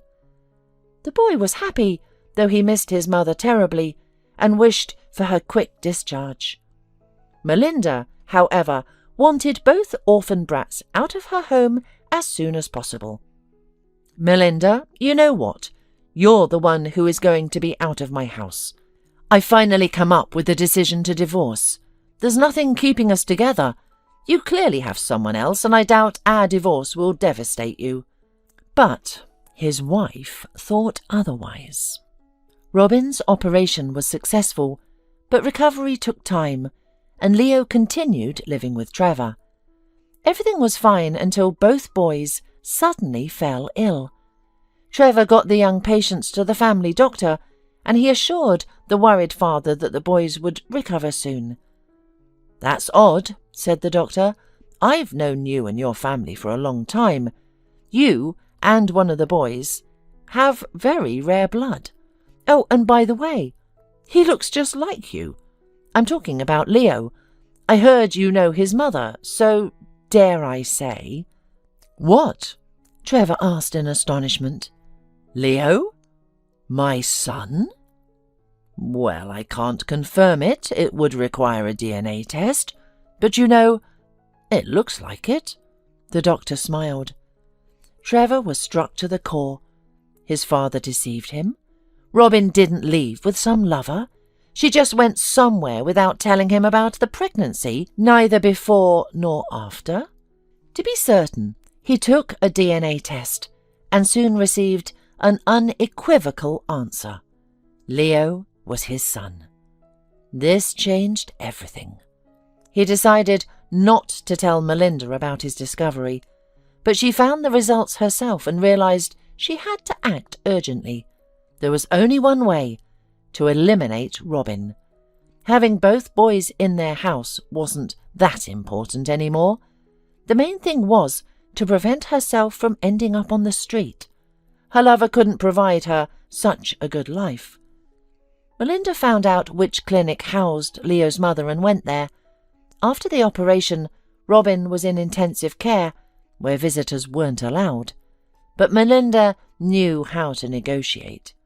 "I'm not a stranger. I am her best friend. I'm practically her sister. I just need to see her. Robin's son is staying with me. I must tell her he's fine. Then she won't worry and she'll recover faster. And I want to pass on Leo's greetings to her too. You have a heart, don't you? Please let me through for just a minute." She begged the doctor on duty and managed to get in. Left alone with her friend for a minute, she leaned over the sleeping Robin's face, smiled venomously, and disconnected the life support machine. But of course, her stupid plan failed. The signal immediately alerted the duty doctor. Robin was saved, and Melinda was handed over to the police. Then Trevor received a call about what his wife had done. A sobbing, repentant Melinda claimed she meant no harm and had hit the machine accidentally. She was released but forbidden from going near the hospital. When Robin had recovered somewhat from surgery, he visited her with flowers. "Robin," Trevor said as he entered the room. "Hello." She remained half lying, not attempting to rise, but looked noticeably better. "I'm so grateful for everything you've done for me and my son Leo. For our Leo." "Yes, Robin, I know everything now." He placed the flowers on the nightstand and kissed her thin, almost transparent but warm hand. "Why didn't you tell me? How did you manage alone without me? And why didn't I know I was raising such a wonderful, independent son? But you found out anyway." Robin smiled through tears. "And I knew you would. At first, yes, I was hurt. I thought since you didn't know, you should remain ignorant.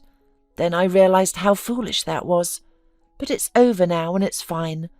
I hope you won't try to take him from me." "Why would I? We've become good friends, and you know, I'd like him to live with me. And you too," admitted the man. "And what would I be there? A housekeeper?" She frowned. "Clearly your spouse doesn't like to trouble herself. How is she, by the way? Was she released? I heard she tried to kill me." "They let her go, and I'm letting her go too. We're getting divorced. I know offering you my heart right now is foolish. You may never forgive me, but perhaps I can earn your trust. Either way, I'm offering you an apartment in our building so you and Leo can be close by, allowing me to care for you both. Will you accept?" Robin smiled uncertainly, then turned to face the wall, hiding fresh tears. "Wait, Trevor, you're rushing things. I can't think about this right now, honestly, but I'll definitely consider it. I'm sorry, but I'm exhausted." Robin hurried to end Trevor's visit, not because she felt unwell. She actually felt quite good. She simply needed time to process everything that had happened lately. She had never stopped loving Trevor. Living alone, she often dreamed of their reunion, of him realizing what he'd lost by abandoning her. But could she forgive him? In her dreams, their meeting played out differently each time. Sometimes they reunited. Other times, she proudly turned away and left. But now we've met in reality, and he offers me a life together. He seems to understand and wants to be with me and our son. Exactly what I wanted. Could I simply agree, forgive everything, and start anew? Since the old life is gone anyway. Leo would have a father. We wouldn't need to hide any more. When father and son meet, questions about why they don't live together will inevitably arise. Yes, it's difficult for me to agree immediately. But why? The resentment has long since faded. And love. Love remains. And I need no one except Trevor. Meanwhile, Trevor had much to contemplate himself as well. Things are definitely over with Melinda, but how can I rebuild with Robin? I've already imagined our perfect new family. Myself, my beloved wife, 2 children. Morgan will certainly stay with us. Melinda won't fight for him. And Robin?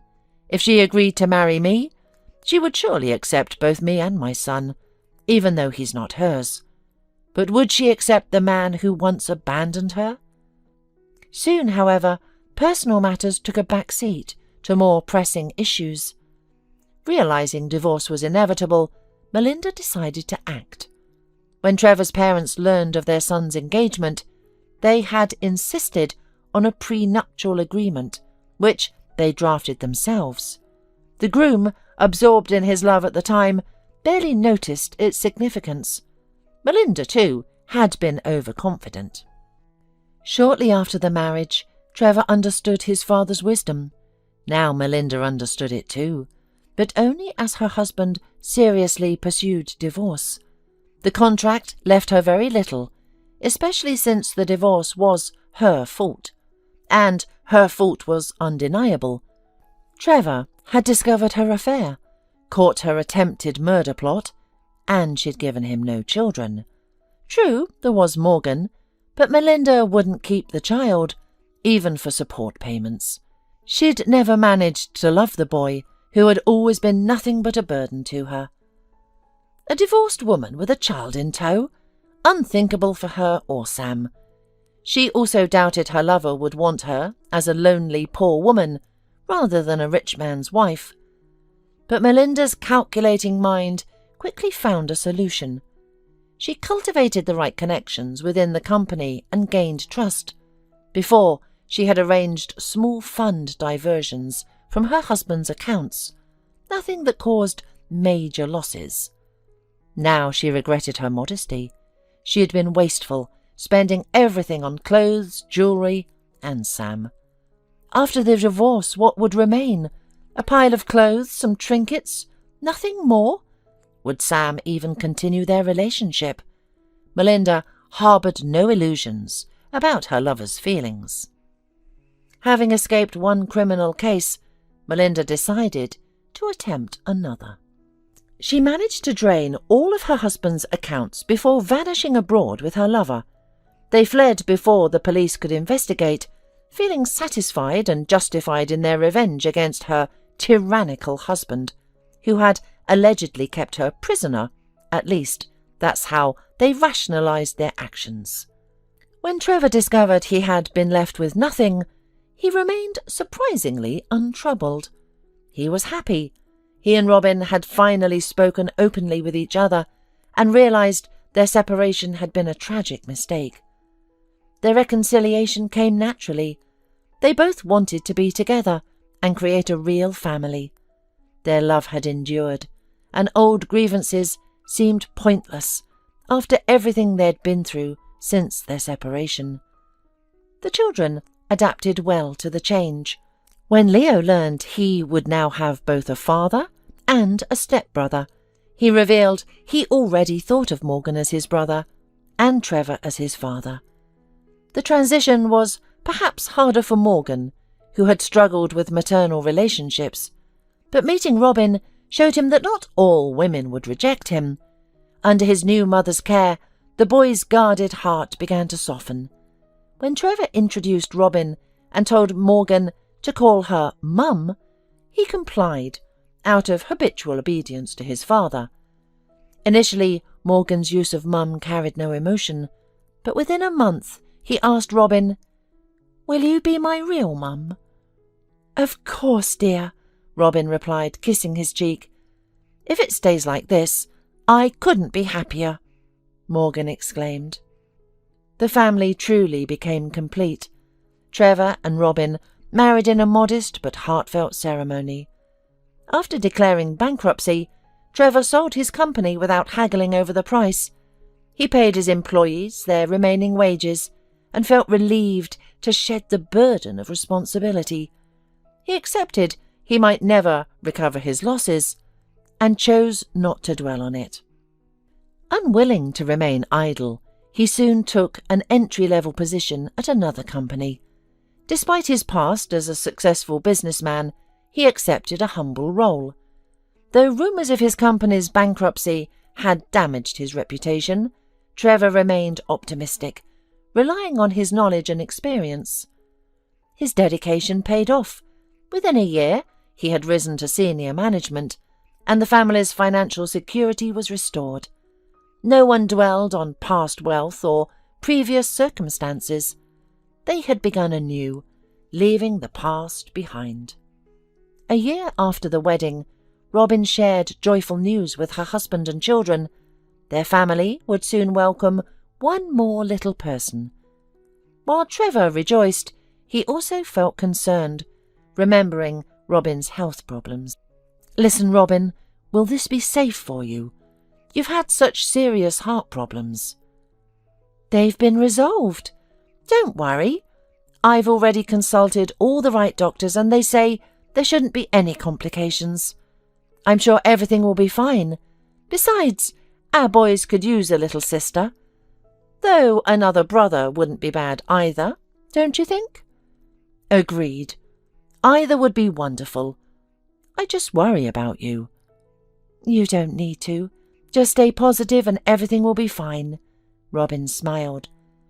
The pregnancy progressed smoothly, and in due time she gave birth to a beautiful, strong baby. Both mother and child were healthy, and the father and brothers were overjoyed. In their daily happiness and busy routines, no one dwelled on the past, until one day it unexpectedly surfaced. While in town, buying fruit for the children, Trevor noticed a sad, poorly dressed woman collecting alms near the market.